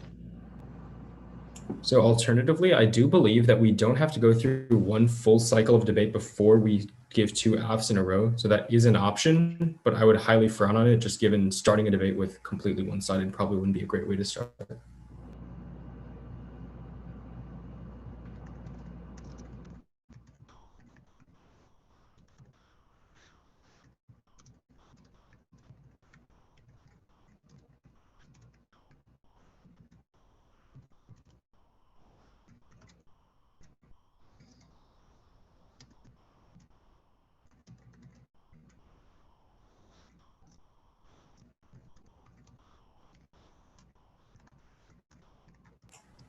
Our 1 minute recess has now elapsed. I now call for a speech in negation. Negative speakers, please raise your placards. Seeing none, we will move to a second speech in affirmation. All affirmative speakers, please raise your placards. Motion. Please state that motion. I move for a 1 minute in-house recess. Oh my God. Is there a second? All in favor, please raise your placards. Seeing a clear 1/2 majority, another 1 minute in-house recess granted. So- Do you guys just want to lay this on the table? Because we don't have an AF or a neg, and I would it's suggest you lay it on the table because this is semis nationals. Come on now. This Yeah. is really wasting the scorer's time, my time. So let's get it together during this 1 minute recess and figure out what we're going to do and maybe think about laying it on the table and picking it back up. I have a speech on single family zoning ready to go. Exactly. Affirmation speech that I can give right now. I think we should just lay it on the table because I think the debate on single family zoning will be substantive but brief. And that will Okay. So Sorry, I didn't mean to interrupt. My bad. sorry, if someone else gives the next app, I can go right after them giving it. I just think we should stop. I just think we should stop. Sorry, go ahead, Sin. Those deals are just gonna keep collapsing in on themselves, and I don't want to have to recess 1 minute at the end of every speech. So I think we should just lay it on the table I and think then we'll be fine moving forward though. give everyone 20 minutes rather than recessing. Because once again, I'm ready to go on single family zoning right now, and I know Representative Kuwahara and Representative Huang are also ready to go. Like, I know that, I think that's definitely a great option, but considering that I can give an affirmation speech right now and Representative Potler can go after that, and then we also have Representative Chakalingam and we also have Representative Velasquez on the negation, I think that we can still continue this debate and it's not necessary to go. Our 1 minute recess has but now no more elapsed. recesses. This is it. We're committing to it. Our 1 minute recess has now elapsed. I now call for a speech in negation. Seeing none, Representative Chakalingam, is that a speech in negation? You've been recognized. Thank you. Thank you. Thank you for the judges. That's Representative Chakalingam speaking for the second time this session. I was the second to last speaker on the first piece of legislation. If I could have a verbal indication if anyone is not ready, that would be great.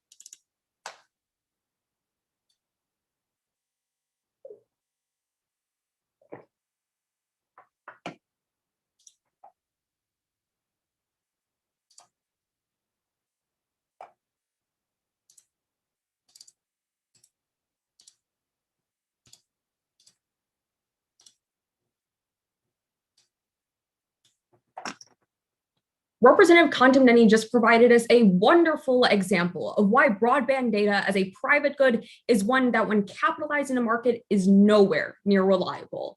Today's legislation is based on a private market along with a national public government, neither of which are reliable. And for that, you fail. Because first, we look at the idea that today's legislation instead needs to be a completely public service, not a public-private partnership. Let me explain why. Pew Research Center explains in June of 2019, half of non-broadband users still say they don't subscribe to the service because it's too expensive. In fact, Pew Research Center goes on to corroborate in April of 2019 that nearly 1 in 5 households' earnings are less than $30,000 or less aren't online.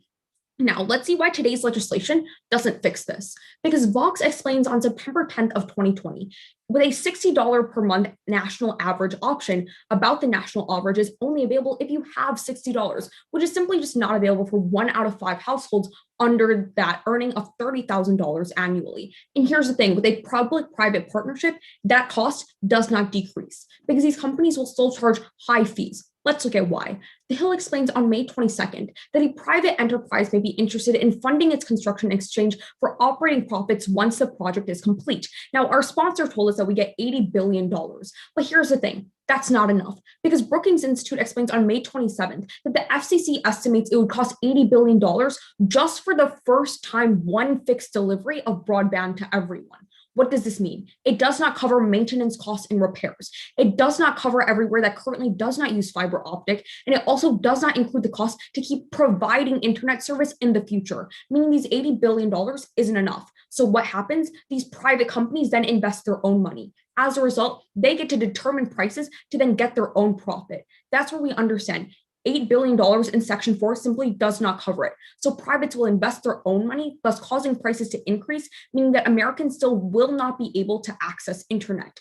Now let's look at what we should be doing instead of wasting $80 billion. Because the fact of the matter is states have done a much better job. Now, Virginia is already establishing universal internet access in its own state. Evan Freeman, the chief broadband advisor in Virginia, explains in a Pew Research interview on March 24th that we've connected about 133,000 homes and businesses in Virginia alone, and the efficiency that's approximately 5 times greater than the comparable federal government program, which measures it on its own passing. But Section 4 only brings up the FCC and Section 4 the USDA. No states were the ones that can actually do this best. But then we come to the second problem of being inequity, which our sponsor even brought up. But today's legislation would be better access to low-income Americans by increasing access to cellular data, not broadband, because Vox explains on June 3rd that about half of those with broadband say they don't actually have about 15% of Americans own a smartphone, but no broadband connection. But Verizon goes on to explain that this exacerbates inequity in education, healthcare, and digital skills. For Americans, you fail. Thank you, Representative, for that speech of 3 minutes and 10 seconds. We are now in line for 4 blocks of questioning. Questioners, please raise your placards. First, Representative Kanta. Is this bill better than what we currently have? No. Why? I just explained to you how it exacerbates inequities because Americans who cannot afford broadband in the status quo can still no longer afford it under this legislation. But what about the Americans who can afford it but don't have any infrastructure there? How are they affected? Yeah, that's why I'm saying that you should put states in charge, and you can actually access more Americans by actually funding cellular data. Like I provided an active warrant. I've proved to you that today's legislation puts the federal government in charge when it should be states. Thank you, Representatives. Representative Srivatsa. What are ISPs motivated by? Profit. Right. So how many people live in rural areas in the United States? Not a lot.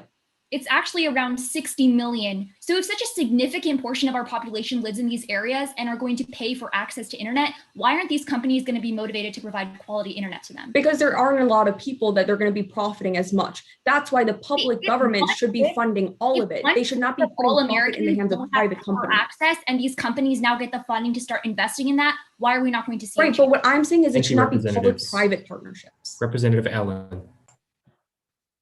In public-private partnerships, who sets the prices?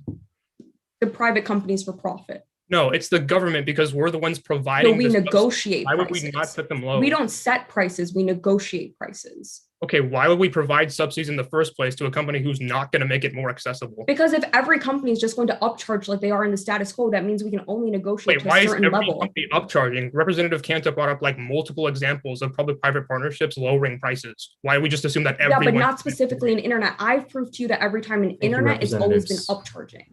Finally, Representative Ilastri. Is fiber optic the future for internet in America?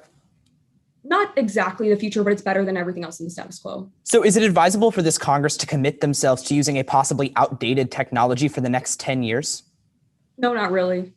Couldn't we use other alternatives such as satellite or 5G to provide a cheaper that's alternative? why I brought up cellular data. My alternative would be cellular data, which can also be using 5G technology and other sort of hotspots like satellites, because our government has already provided funding to Elon Musk in order to find new funding with satellites. And doesn't this legislation boot us from passing future legislation in the future that could be more efficient? Well, I'd say it deters us. Thank you, Representatives. Question time has elapsed. Seeing as that was a speech in negation, I now call for a second speech in affirmation. Affirmative speakers, please raise your placards.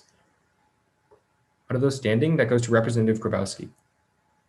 I thank the chair. I am Representative Grabowski speaking for the second time this legislative session.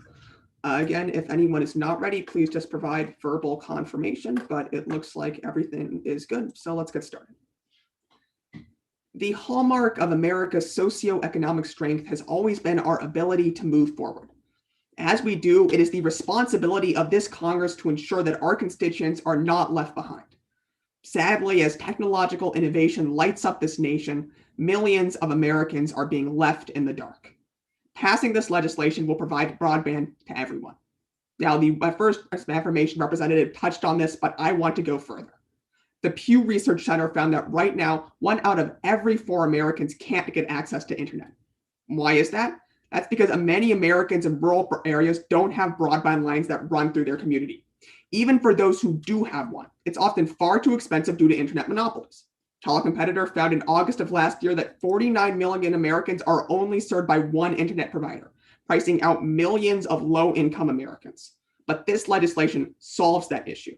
The most important part of this legislation is Section 1, where we commit to expanding rural access to cellular and internet infrastructure with billions of dollars of funding. That's important. The Congressional Research Service found in March of 2019 that the US government invests in public-private partnerships through local governments to increase access to broadband. That means that those internet providers who exploited innocent Americans now finally have competition, and it's us. So, Representative Chakalinka, your concerns about price raises are negated by the data. That's why the Congressional Research Service further found that just $350 million of funding could increase access to broadband by 35% in rural areas. The government, this government, is finally making things competitive with private corporations. So, finally, let's ask, why is increased broadband access so important? Let me be the first to quantify. First, we have drastically decreased poverty. Right now, those who do not have internet access do not have access to their full job opportunities, which leaves low-income Americans out to dry.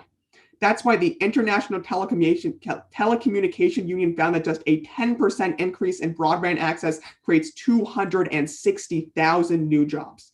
When our inaction is preventing hundreds of thousands of mothers and fathers from putting food on the table, that's where I draw the line. Representatives, while it may be easier to brush off technology as not important to this debate, this bill fundamentally will change the lives of millions of our constituents and millions of their children. The duty of this Congress is to provide life, liberty, and the pursuit of happiness. It's hard to experience life when your government has forgotten to provide you with the opportunities to provide for your family. It's hard to experience liberty when you are stuck in the same area without any opportunities for advancement. And it's damn hard to pursue happiness when you have no means to care for your loved ones. Pass, for the good of the people who voted us into office.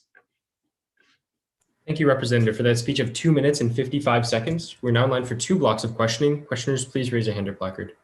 First, Representative Romani. So corporations have incentive to build these lines, right? Because they're getting $80 billion. That's correct.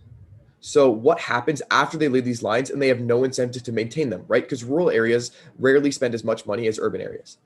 Yeah, so that's how I explained in my speech. Through our public-private partnerships, we will be incentivizing competition because remember, the congressional But what incentive do these public-private partnerships have to maintain the lines after that $80 billion is dried up? Because this government will be continuing to incentivize competition. They now have investments. Thank you, Representatives. Representative Kuwahara. All right, let's jump on that same line of questioning. This bill has a 10-year lifespan. What happens after? I would be more than happy to pass additional legislation for more funding with the Representative Kuwahara. But Representative Romani just told us that there's no incentive to have competition. So do these people that are like within rural areas just not have broadband anymore? Well, now that corporations first have investments in these rural areas, they're not making that much money. So why would I want to maintain that investment? Again, I would be more than happy to press additional legislation in 10 years with you, Representative Kuwahara, but the short-term effects are needed. Thank you, Representatives. Question time has elapsed. Seeing as that was a speech in affirmation, I now call for a speech in negation. Negative speakers, please raise your placards. That goes to Representative Potla. I thank the chair for my judges. That's Representative Potla, spelled P-O-T-L-A, speaking for the second and last time this legislative session. A sign for my judges, if you're not ready, would be perfect. I will take silence as an indication. Awesome. I will begin in 3, 2, 1. Home to the age-old question, Cardi B or Nicki Minaj, the internet secures some of the most iconic moments in history. But it's because I want iconic moments in history not to be overshadowed by fallacies of the affirmation in today's legislation that I fail. Representatives fail today's legislation first because fiber optic cables don't work in rural areas. According to Tom Wheeler from the Brookings Institute on May 27th of 2020, rural Americans do not have high-speed broadband in the status quo because of the high cost of streaming when it comes to fiber optic cables across miles of empty space, especially to link between rural homes. This is why in the status quo, ISPs avoid rural communities that are the most disenfranchised by a lack of internet access. But why do ISPs care if the federal government is getting involved and chipping in?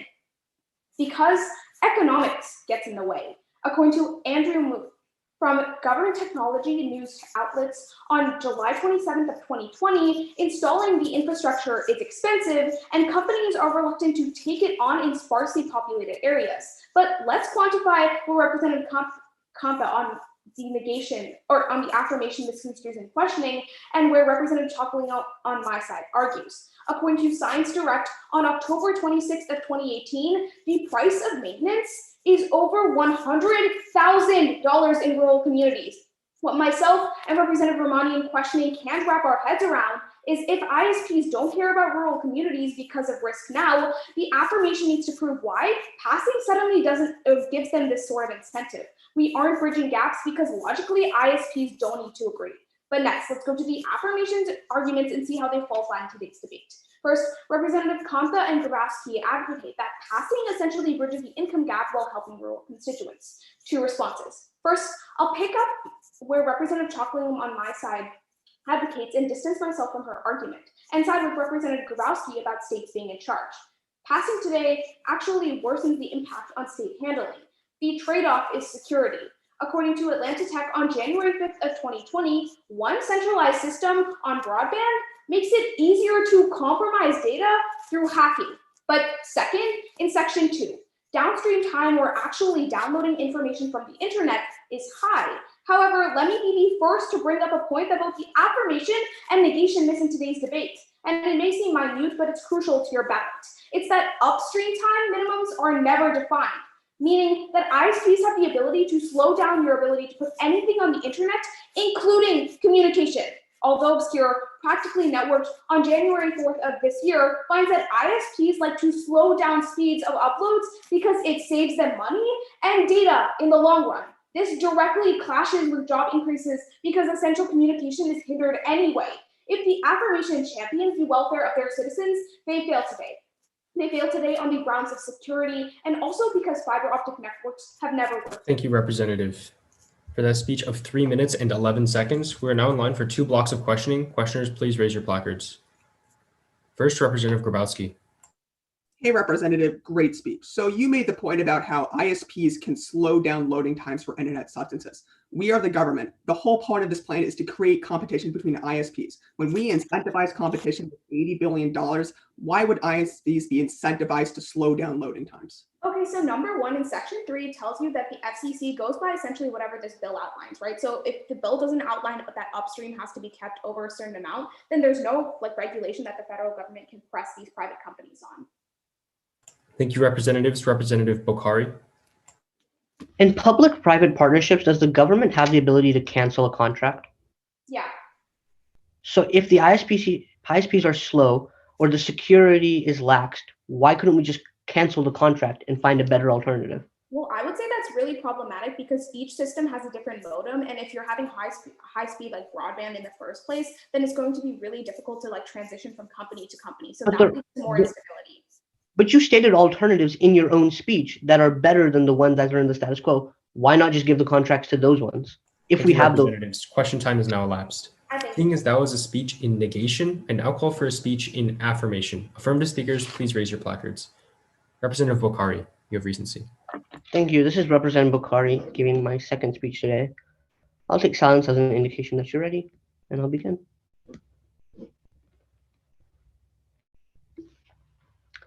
In the last 50 years, the globalized era and its urbanization has led to a race to the bottom. And within that race, communities have been left behind, callously laid to the wayside. It's because today's legislation puts an end to that era and brings people on board that we affirm. First, Representative Kanta started off today's debate by giving you the macro view of today's legislation. And Representative Grabowski showed you how that macro view overlays into rural areas. Allow me to pick up where both of them left off to talk about what specific gains look like. The USDA's April 2019 report explains that in rural areas, many of the people who live there are farmers. And without high-speed connectivity, both the farmhouse and the field don't have access to precision software or even basic automation. And thus, they're led to manual labor, which is both more expensive and less specific. And the functional impact is smaller farms are laid to the wayside. as James Lowenberger explains in May 17th of 2019, that a 2 robotic weeder, one of the most standard pieces of equipment used by almost entire farmers, that requires software to be able to connect to. And when it's used, farmhouses become about 80% more efficient. Big businesses will always be able to afford the equipment and the broadband. It's smaller farms that are laid to the wayside. Today's legislation changes that status quo by getting the broadband where it's needed. But this isn't just good for farmers' pockets, it's good for our environment too. Because the USDA's annual 2019 report explains that digitization shifts supply chain management and resource allocation from generic to precise, helping businesses maximize inputs, rather minimize inputs like raw materials and labor, and maximize their outputs. They quantify for us that 40% of fields are over-fertilized in the status quo, which not only costs inputs, but results in 15 to 20% yield loss suffered from improper fertilization. But they state that if you were to put in place a broadband system like the one under today's legislation, climate change emissions would drop about 10% because fertilization would become more efficient. Moreover, when you stop over-fertilization, you end erosion, you allow natural plants and trees to grow, ensuring that we have a natural carbon sink in place. That way, terminal environmental disaster can be averted. Precision technology and data collection are the backbone of future businesses. Extend it to farming for its gain. Representative Potla, after this legislation, broadband will cost money. I concede that. But when you're boosting yields, minimizing input costs, and preventing the cost of environmental destruction, the price pays for itself. And Representative Choklam, your future plan is mere conjecture. The gains from this legislation are concrete. The race to globalize has been a corporate callous one. Let's bring people on board. Affirm. Thank you, Representative, for that speech of 3 minutes and 10 seconds. We are now in line for 2 blocks of questioning. Questioners, please raise your placards. First, Representative Chakalingan. So the legislation says the FCC is in charge, right? Correct. And the FCC already told us that it's going to cost $80 billion in order to build all of this. So Correct. it costs maintenance to actually keep broadband in rural areas, right? Right. So where's the money to actually give to these when private you- corporations to keep providing broadband to rural areas? When you well, the private corporations set it up, and then it has to be sustained by people paying into it. When you minimize input Yeah. costs, So and you how give are- more. When you minimize people- input costs, you have more discretionary spending But if available. people aren't willing to pay for Thank it, you, then private representatives. companies, why would they keep They will. providing Thank you, internet? Representatives. Representative Potla. Hi, Representative. So I'm a little confused. When you're installing fiber optic cables, is that energy intensive and fossil fuel intensive? It's fossil fuel intensive, Okay, but right. not to the level at all of what's in the status quo in farming. Wait, but if this is going all across America, aren't we literally impacting environments like throughout the nation at this point when we install? If you look at agricultural waste in terms of emissions, it accounts for almost 15% of emissions. Fiber optic cables, which are narrow and small, don't produce the same sort of footprint. But I also Thank tell you, you that fiber Representatives. Question time has elapsed. Seeing as that was a speech in affirmation, I now call for a speech in negation. Representative Kuwahara, yes, you may exit and rejoin. Until Representative Kuwahara comes back, I'm just going to pause calling on a negation speech just in case he was willing to put his placard up.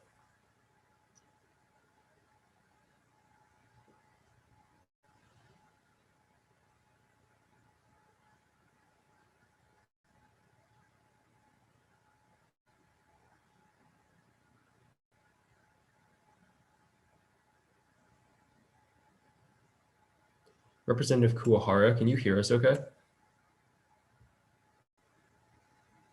Okay, perfect. Sounds good. Seeing as that was a speech in affirmation, we'll now move to a speech in negation. Negative speakers, please raise your placards. Representative Ilastri, you have the floor. I thank the chair, Representative Ilastri, speaking for the second time this session and the final time this session. As always, I'll take your silence as an indication of readiness, but if any of the judges look panicked or nervous, then I'll know not to begin. Seeing that everyone looks confident and ready, I'll go ahead and begin. Rural Americans have a broken foot in the race towards economic prosperity. Both affirmative and negation speakers both agree that internet access is crucial for the future of rural America. However, the affirmation has put in a boot on these people and has latched it on for the immediate future and the foreseeable one as well. And that boot will slowly become a hindrance rather than a help for rural Americans. So first, we'll look at how fiber optic cables are not the future of internet access and are largely inefficient, before secondly, looking at alternative pieces of legislation that achieve the goals of the affirmation without putting behind our rural Americans for the future decades. Now, the FCC published a report in 2018, and this is the report that's been cited a variety of times on both the aff and the negation, which highlighted that rural broadband costs $80 billion to expand to all of America. Now, this is problematic because they highlight that a variety of other systems would be far cheaper. They highlight that other than fiber optic, you could use satellite internet and other forms of traditional cable internet that provide a similar quality of speed, but are significantly cheaper, which would solve for Representative Chakalingham's claims that we won't have money for maintenance. If we pass a different piece of legislation that enforces a variety of different expansions of internet, we have money left over to maintain these systems. Speaking of other types, RC Wireless highlighted in February of 2019 that 5G wireless is the future for American internet access. Representative Chakalingham herself told you in her speech that cellular data is another alternative. Because we see that there's a variety of different needs, a variety of different states, and a variety of different types of populations that lack internet access, we shouldn't use a one-size-fits-all policy for the foreseeable future and leave rural Americans with a system that's inefficient and more expensive than it has to be. After all, MIT published a study in 2006 saying that fiber optics were not the future and that there are alternatives that are faster. If in 2006, fiber optics were recognized to not be the future, why in 2021 are we debating using it for the next 10 years? It's imperative that this Congress fails this piece of legislation and looks towards an alternative. Now, I understand that it's very easy for me to come up here and complain about this piece of legislation. So let's look at alternatives that Brookings.edu highlighted in a study published in May of 2020 that could easily roll out internet access for the future of America and be more cost efficient and work for the foreseeable future that is an alternative to this piece of legislation. They highlight a couple of things. One, we have to commit money to a variety of broadband internet access, but allow states to choose what type of broadband internet they want to roll out. Two, we need to create a community that is dedicated towards providing cost-efficient and effective policy for the future. Three, they highlight that we need to allocate funding for long-term growth by speeding up the internet as technology gets better, and also money for maintenance, which conveniently this bill leaves out, as other negation speakers have highlighted. And finally, we need to do one that has the interest of the rural Americans in mind, because if we provide them expensive fiber optic cables, who's to say that they'll even be able to afford it, considering that they're facing economic hardship?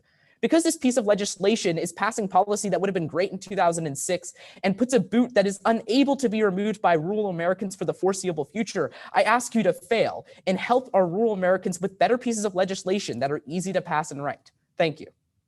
Thank you, Representative, for that speech of 3 minutes and 8 seconds. We're now in line for 2 blocks of questioning. Questioners, please raise a hand or placard. First, Representative Kanta. Hi, let's do a couple of yes/no questions here. Is every rural American poor? No. Does this Congress have a history of providing tax credits for low-income Americans to access internet? Not good ones. Wait, you're telling me the tax credits we give Americans don't access the internet for them? They've never worked before? They work to a certain degree. That's why I said they're not good. If they were good, then we wouldn't be The debating debate this is because everyone would have comparative in internet nature access.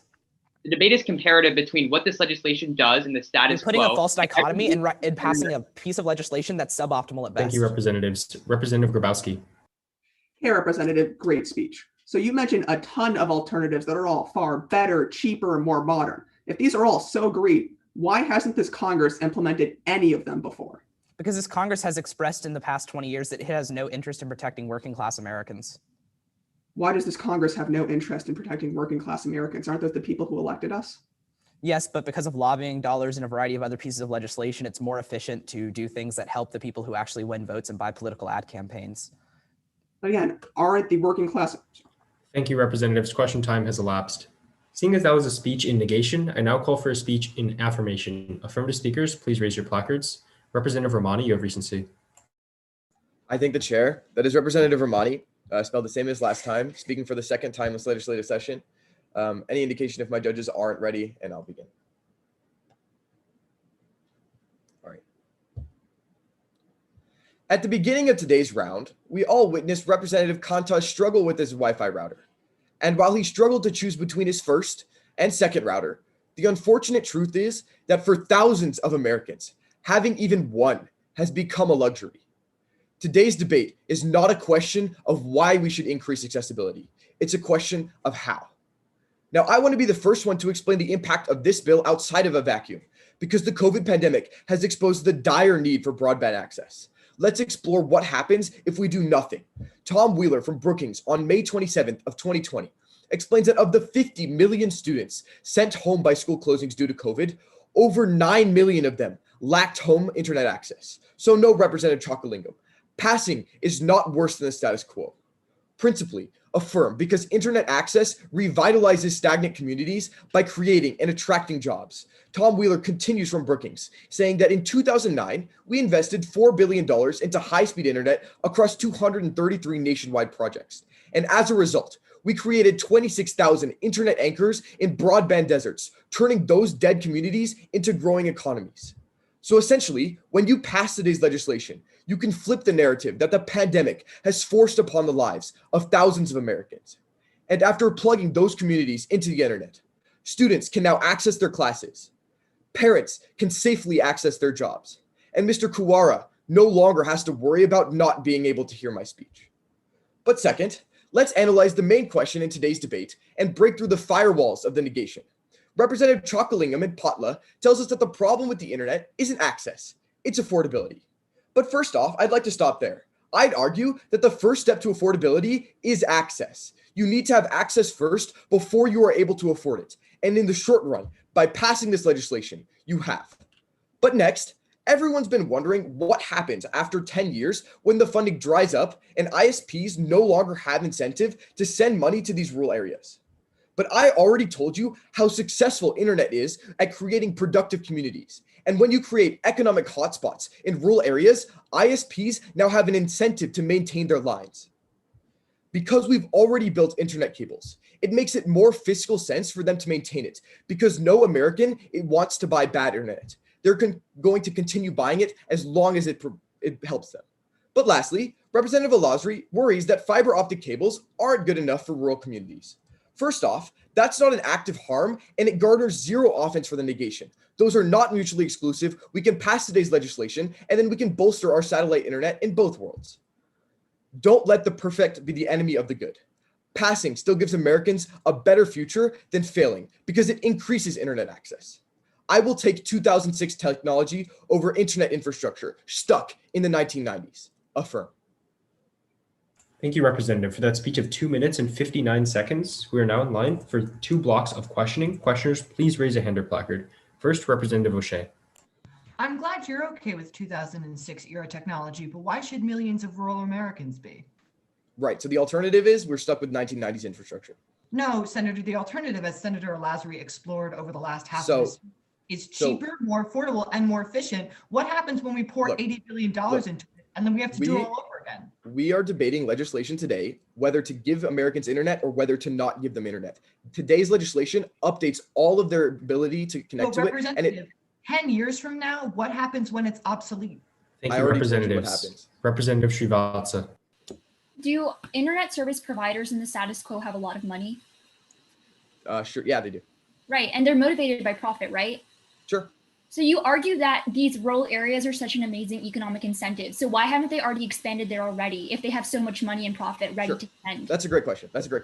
So right now, the most expensive part of putting down these lines is actually placing them down, not the maintenance part, right? So when the government subsidizes that and gives them all the money they need to build it, it only comes down to maintenance. If other representatives have literally showed that the most expensive part is maintaining. Thank you, Representatives. Question time has elapsed. Seeing as that was a speech in affirmation, I now call for a speech in negation. Negative speakers, please raise your placards. Representative Srivatsa, you stand unopposed. Thank you. This is Representative Srivatsa, still spelled the same way for all those. And if it helps, I was the last person to speak on the previous piece of legislation, and I'll be speaking for my final time today. Once again, if you guys are unable to get started, just unmute and let me know, or I will go ahead and begin. When I was sworn into this Congress, I made a promise, one to protect my constituents and promote their prosperity and well-being. But it seems that those on the affirmation made a different promise. And it's why you stand with me on the negation and fail this bill. First, we can all agree it's important to fund rural broadband. So let's address the overarching question in today's debate. Do PPPs work to provide broadband to our constituents? And the answer is a clear and resounding no. Representative Chalkalingam already explained why these ISP companies are bad, but let's go even further.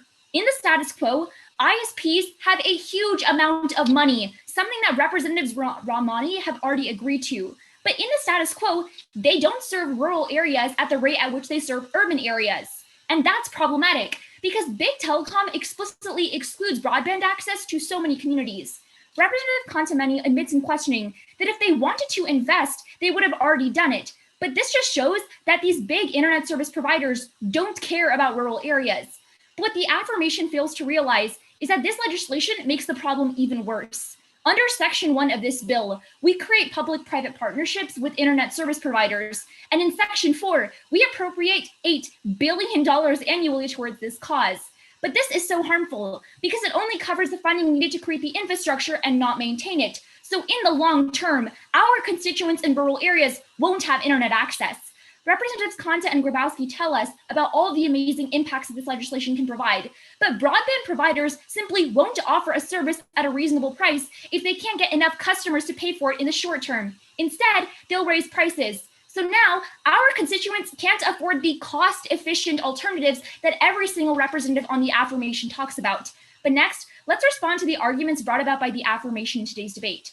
First, Representatives Grabowski and Ramani bring up some incredible impacts for agriculture and education, but they fail to understand that if these rural areas provided such an amazing economic incentive, these ISPs would have done it already. But they don't have any reason to maintain the repair-intensive infrastructure, which is the most expensive part of maintaining rural broadband. But this is the most incredible impact in this debate, because once this legislation has run out of reason to maintain all of this expensive infrastructure, there's nothing stopping ISPs from pulling the plug on rural broadband. The representatives on the affirmation tell us that it's not mutually exclusive to pass additional legislation, but I'm not willing to take the risk. Even if we take them at the highest ground and assume that these ISP monopoly corporations will somehow prioritize the well-being of our constituents, Margaret Reardon from CNET tells us on October 23rd of 2018 that building rural networks for broadband is incredibly expensive. And in areas like Alaska or Minnesota, it is nearly impossible to install fiber or other infrastructure. You can discard the impacts brought about by the affirmation, because at the end of the day, under this bill, we can't provide cost-efficient broadband or fiber optic tech. And it's why you fail. Thank you, Representative, for that speech of 3 minutes and 4 seconds. We are now in line for 2 blocks of questioning. Questioners, please raise your placards. First, Representative Kuwahara. Okay, so Representative Ramani just demonstrated how new jobs are created in rural areas because of the COVID economy. So why wouldn't ISPs want to maintain that customer basis on top of the 80 billion? It's for the exact same reason that they're not doing it in the status quo. Okay, COVID has completely reformed how our job industry works. It's completely different now. Literally back, we have reached the area, we're nearing the area where economy is getting back to normal, especially in these. A lot of jobs now rely on the internet and they have a customer basis now. So why wouldn't they? So the reason that these ISPs. Thank you, representatives. Representative Allen. Has private-public partnerships and ISPs ever once worked to increase internet access? It's worked in a few instances, Okay. but in the terms of this legislation, it's not going to work. So if we know which ISPs work and we're the ones creating the partnerships, why wouldn't we simply just choose the ones that have been effective? They're monopolies. There's only 2 companies that provide more than so half they of all have more broadband. control over who gets the partnerships than we do? I thought we were the ones establishing it. The smaller ISPs simply can't compete and offer the same kind of quality as the big monopoly. Thank you, representatives. Question time has elapsed. Seeing as that was a speech in negation, I now call for a speech in affirmation. Affirmative speakers, please raise your placards. Representative Allen, you stand unopposed. Thank you. Hey, everyone. Once again, my name is still Representative Allen, still spelled the same way, A-L-L-I-N. Excited to be speaking for the second and most likely final time this session. I'm going to be speaking on the affirmation for this legislation once again. Just going to set up a timer for myself. If anybody's not ready, please feel free to let me know. Okay, looks good, sounds good. I'll go ahead and start.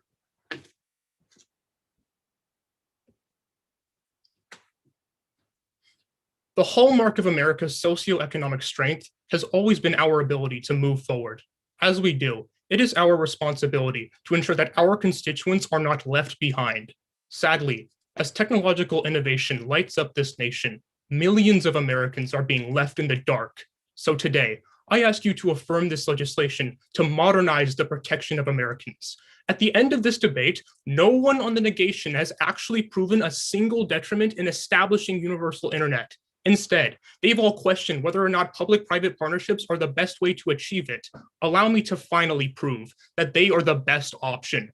Representative Potla, Srivastava, and Illasri, you're worried about costs, but the American Federation of Teachers explains in May this year that ISP partnerships in Massachusetts were enabled to provide affordable internet access to 80% of households. Similarly, partnerships in Ohio were able to establish 100% access throughout the entire state. When we choose them properly, these partnerships are extremely effective. If you don't trust an ISP, then don't choose them. But Representative Chocolingam, you say it should just be left up to the private sector. Here's the problem. The same study goes on to explain that the reason broadband in Massachusetts actually became more accessible is because with government subsidized ISPs, it's the government that sets the prices, making them more affordable. If you leave it up to just the private sector, it's always less accessible. Because Pew Research finds in June 2019 that 50% of Americans without access to broadband cited the reason why, not as a lack of infrastructure, but a lack of affordability because private sector prices are just too high. So Representative Chocolingam and Illasri, not only do we not even have to worry about maintenance costs, but public-private partnerships are the only way to universalize access. Americans should never be denied modern-day necessities and be forced to live in the dark just because this Congress is stuck living in the past. With this legislation, we can push our entire nation forward to a brighter future. Why is that so crucial? Critically, Representative Potla, this pulls Americans out of poverty because a 2017 meta-analysis conducted by the Development Policy Review found why broadband internet is so uniquely beneficial when they tell us that every 9% increase in broadband access creates 260,000 jobs by increasing access to opportunities and making workers with fast internet more appealing to hire. When Americans are simply given the opportunity to shine, it can mean everything.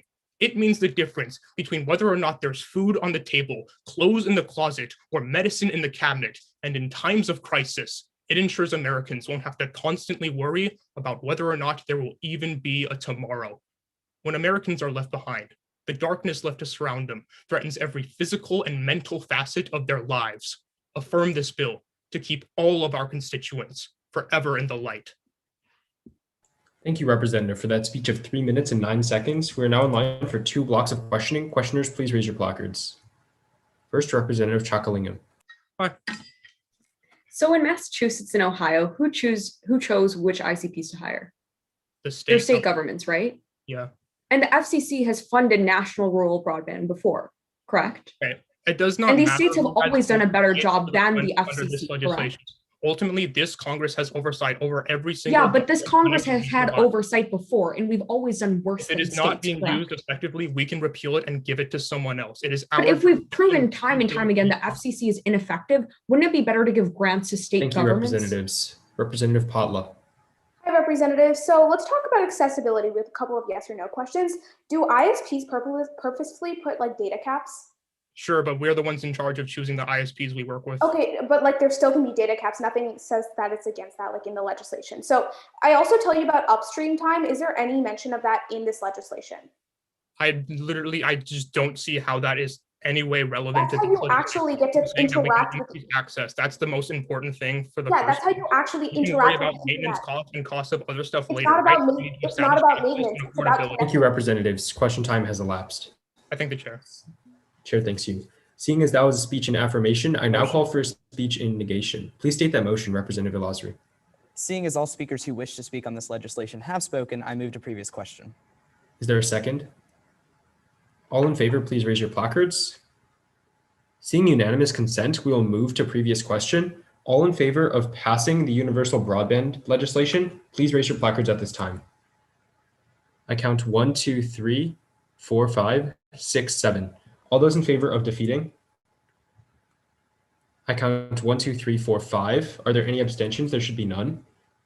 On a vote of 7 to 5 to 0, this legislation does pass. My congratulations, Representative Kanta. Are there any other motions at this time?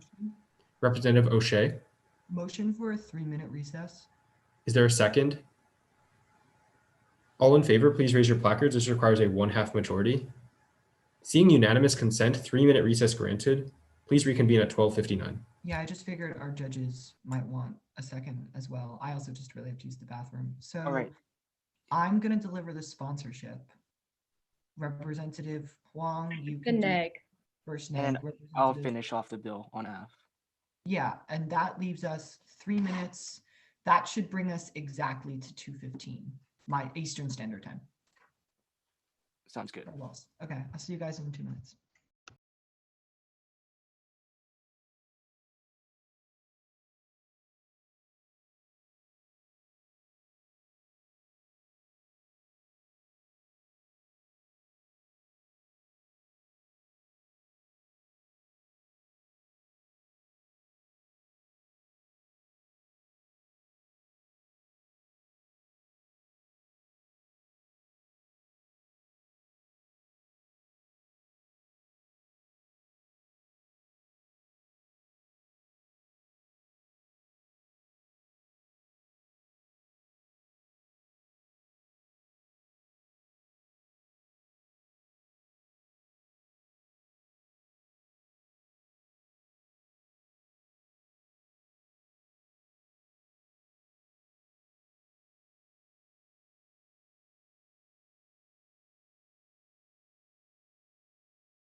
We have 1 minute remaining in this recess.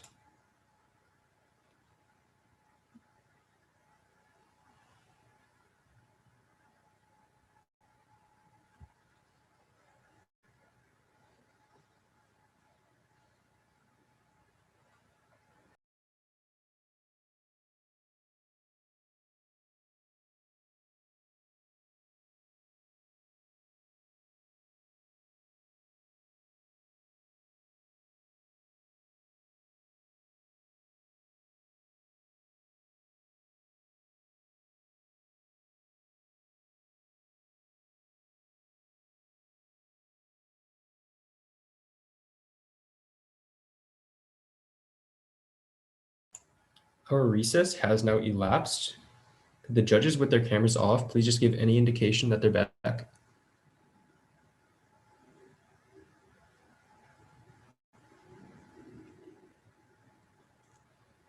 We'll give the judges a couple more minutes to return.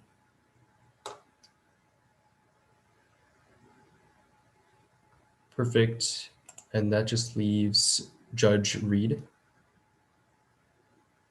I am here and ready to go. Perfect. Thank you so much.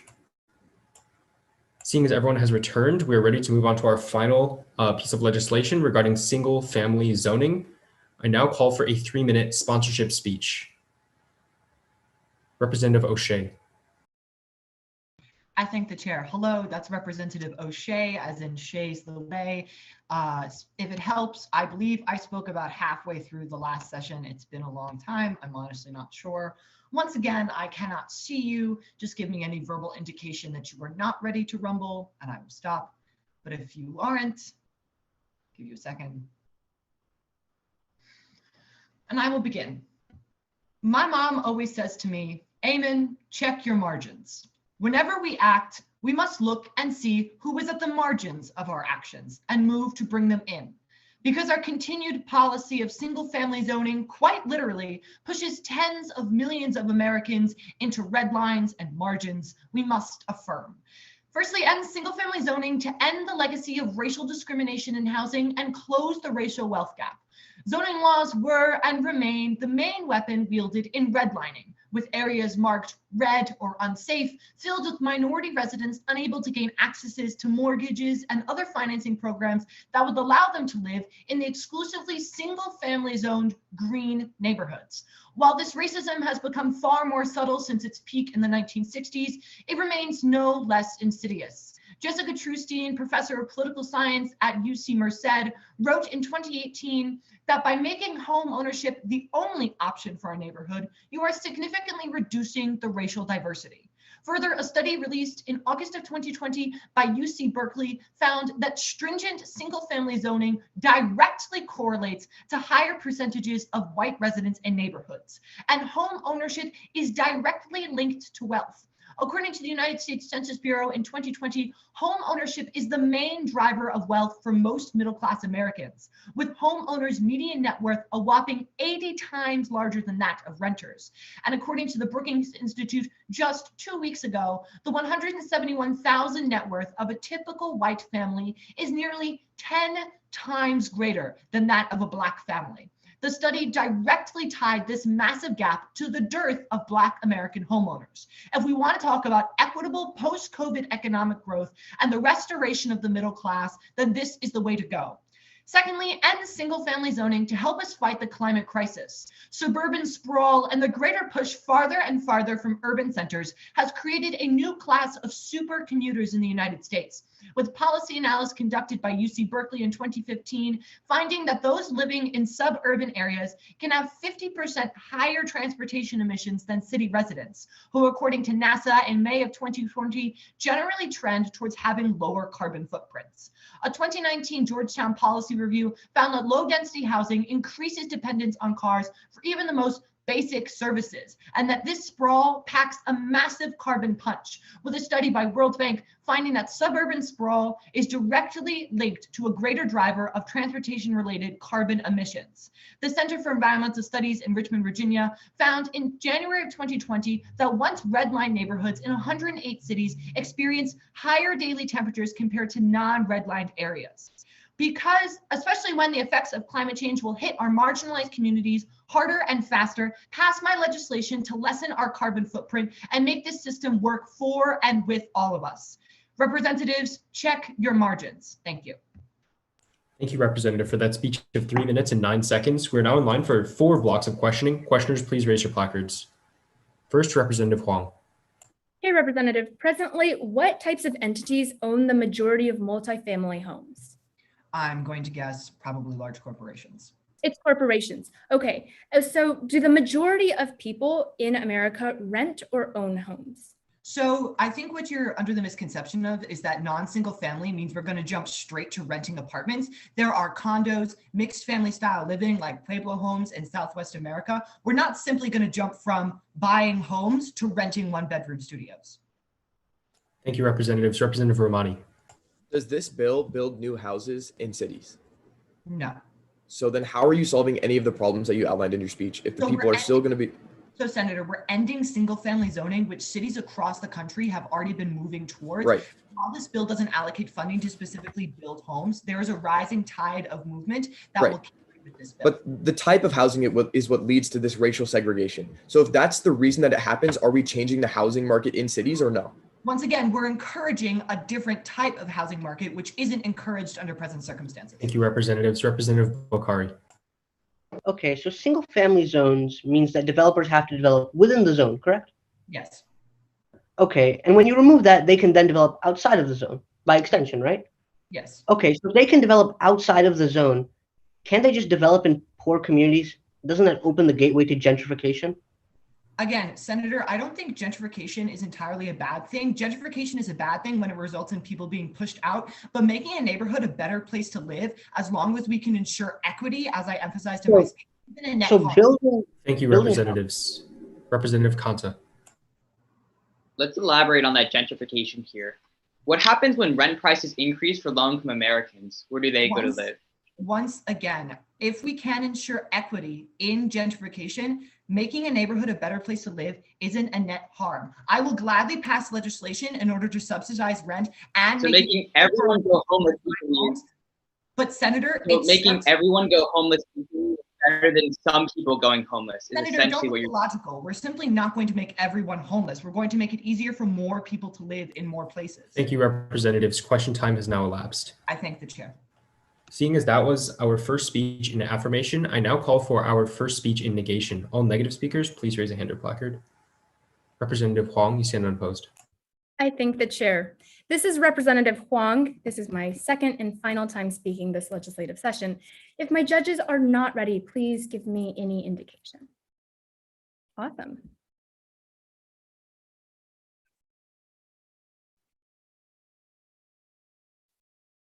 So far, Representative O'Shea has painted a pretty picture about how this bill alone will solve America's housing crisis, while relieving this Congress from the responsibility of actually helping the people that this bill hurts. This House must ensure that Americans have homes. Stand with me and negate.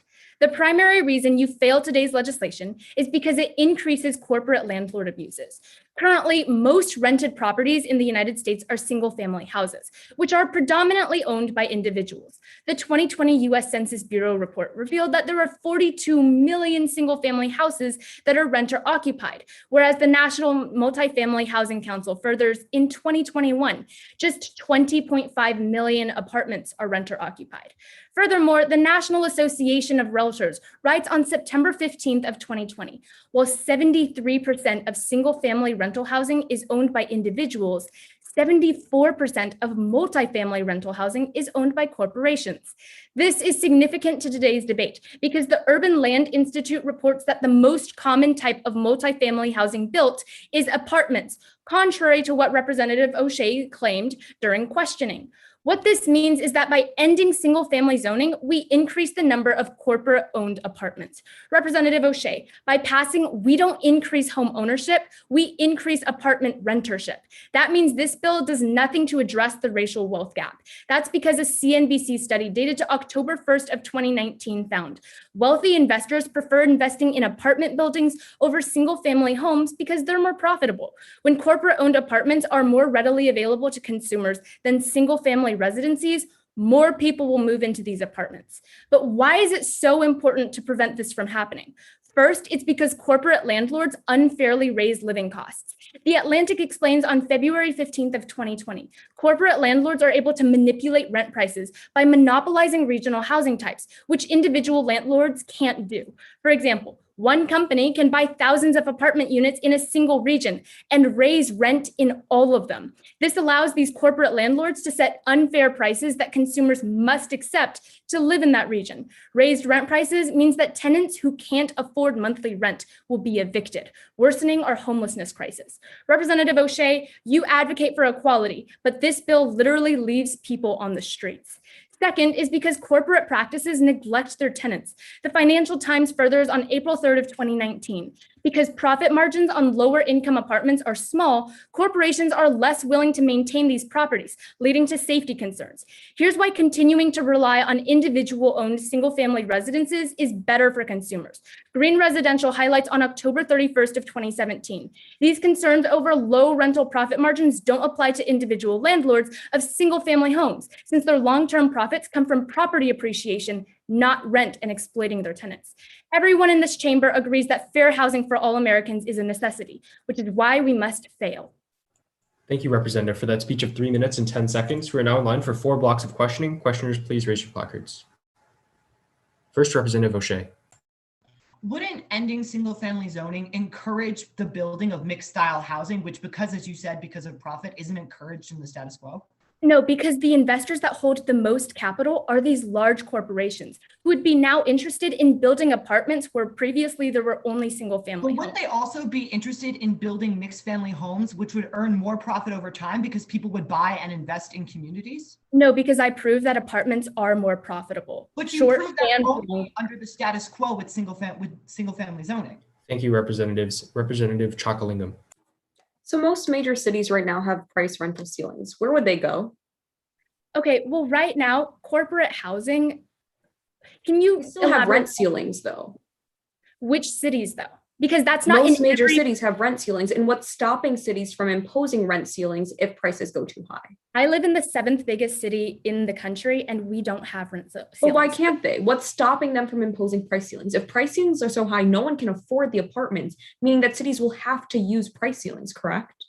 Not always. Representatives, Representative Elazri. Doesn't passing this piece of legislation force the hand of cities to create price controls, which have a variety of benefits, such as shutting down abusive landlords, as you highlighted in your speech? Not necessarily, because large corporations hold a lot of sway among local politicians, correct? And so they're not going to be willing to lower their rent. So how are cities going to function if their entire population has to move out? I'm not saying their entire population will. I'm saying Isn't the majority of city populations below the poverty line and are affected by the impacts in your speech? The majority Thank you, are Representatives. not. Representative Allen. How do single-family zoning laws affect housing prices right now? Right now, it's true. Single-family housing is not the best way to go. But I'm saying under this legislation, we're actually encouraging corporate apartments. Okay, That if leads these to- zoning laws are increasing prices because they decrease the supply of housing available and land for new construction available. When the you same increase thing the supply happens- of both, why does that not lower the prices? The same thing happens with corporate monopolization. You do not get rid So of when you have more of a supply, you raise the prices? Thank you, Representatives. Question time has elapsed. Seeing as that was speech in negation, I now call for our final speech in affirmation. Representative Kuwahara. I thank the chair. For the chamber's reference, that's Representative Kuwahara once again speaking in this legislative session. If anybody is not ready, please give me a verbal indication. Looks good. The steps of the Statue of Liberty famously bear the words, "Give me your tired, your poor, your huddled masses yearning to breathe free." Which is why it's so ironic that this country keeps suffocating our most underprivileged. It's because this legislation finally gives them some oxygen I'm so proud to pass.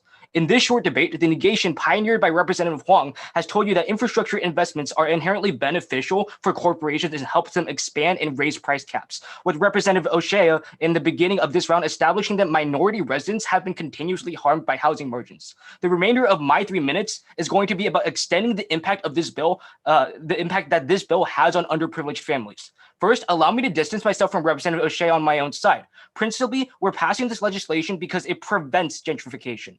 That is because when districts outline their maps with single-family zoning, it subsequently takes up a lot more space. Representative Romani mentions in cross-ex with Representative O'Shea that the housing market doesn't change. Here's how this bill improves upon this. In my home state of California, this has historically been a problem with our most urbanized districts and is highlighted by a Yale and Brown University joint report from November of 2014, where they find that because of single-family zoning, development projects are often pushed out of richer neighborhoods and bleed into underprivileged areas. Passing stops movement. That is the exact problem with the status quo. When high-income Americans take up spaces because of single-family zoning, they exacerbate the effects of gentrification drastically. In fact, it is empirically proven. Representative Huang, the evidence I'm about to give you is from both corporate-owned and privately owned housing units. The Center for Regional Policy at Northeastern University found in a report covering over 42 areas that held single-family zoning, and they found that continuously 74% of households saw unprecedented increases in their rent, driving out many underprivileged families from these areas.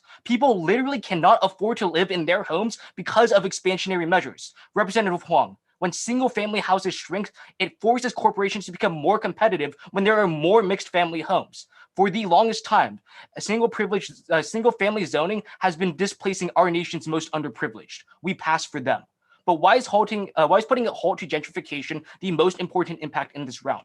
First, it cripples the public transit system when we have what's going on in the status quo. The same report continues that as a result of this gentrification, in 71% of neighborhoods, ownership of a vehicle increased, subsequently increasing the cost of living and decreasing the demand for public transit. When this happens, it makes it infinitely more difficult to support families, especially if they're low income. But second, gentrification leaves underprivileged Americans homeless. A Harvard University meta study from 2015 confirms that areas with high rates of gentrification see far higher homeless rates and larger racial and income inequalities. That is because when the value of housing is more expensive, the value of rent for surrounding areas increases as well.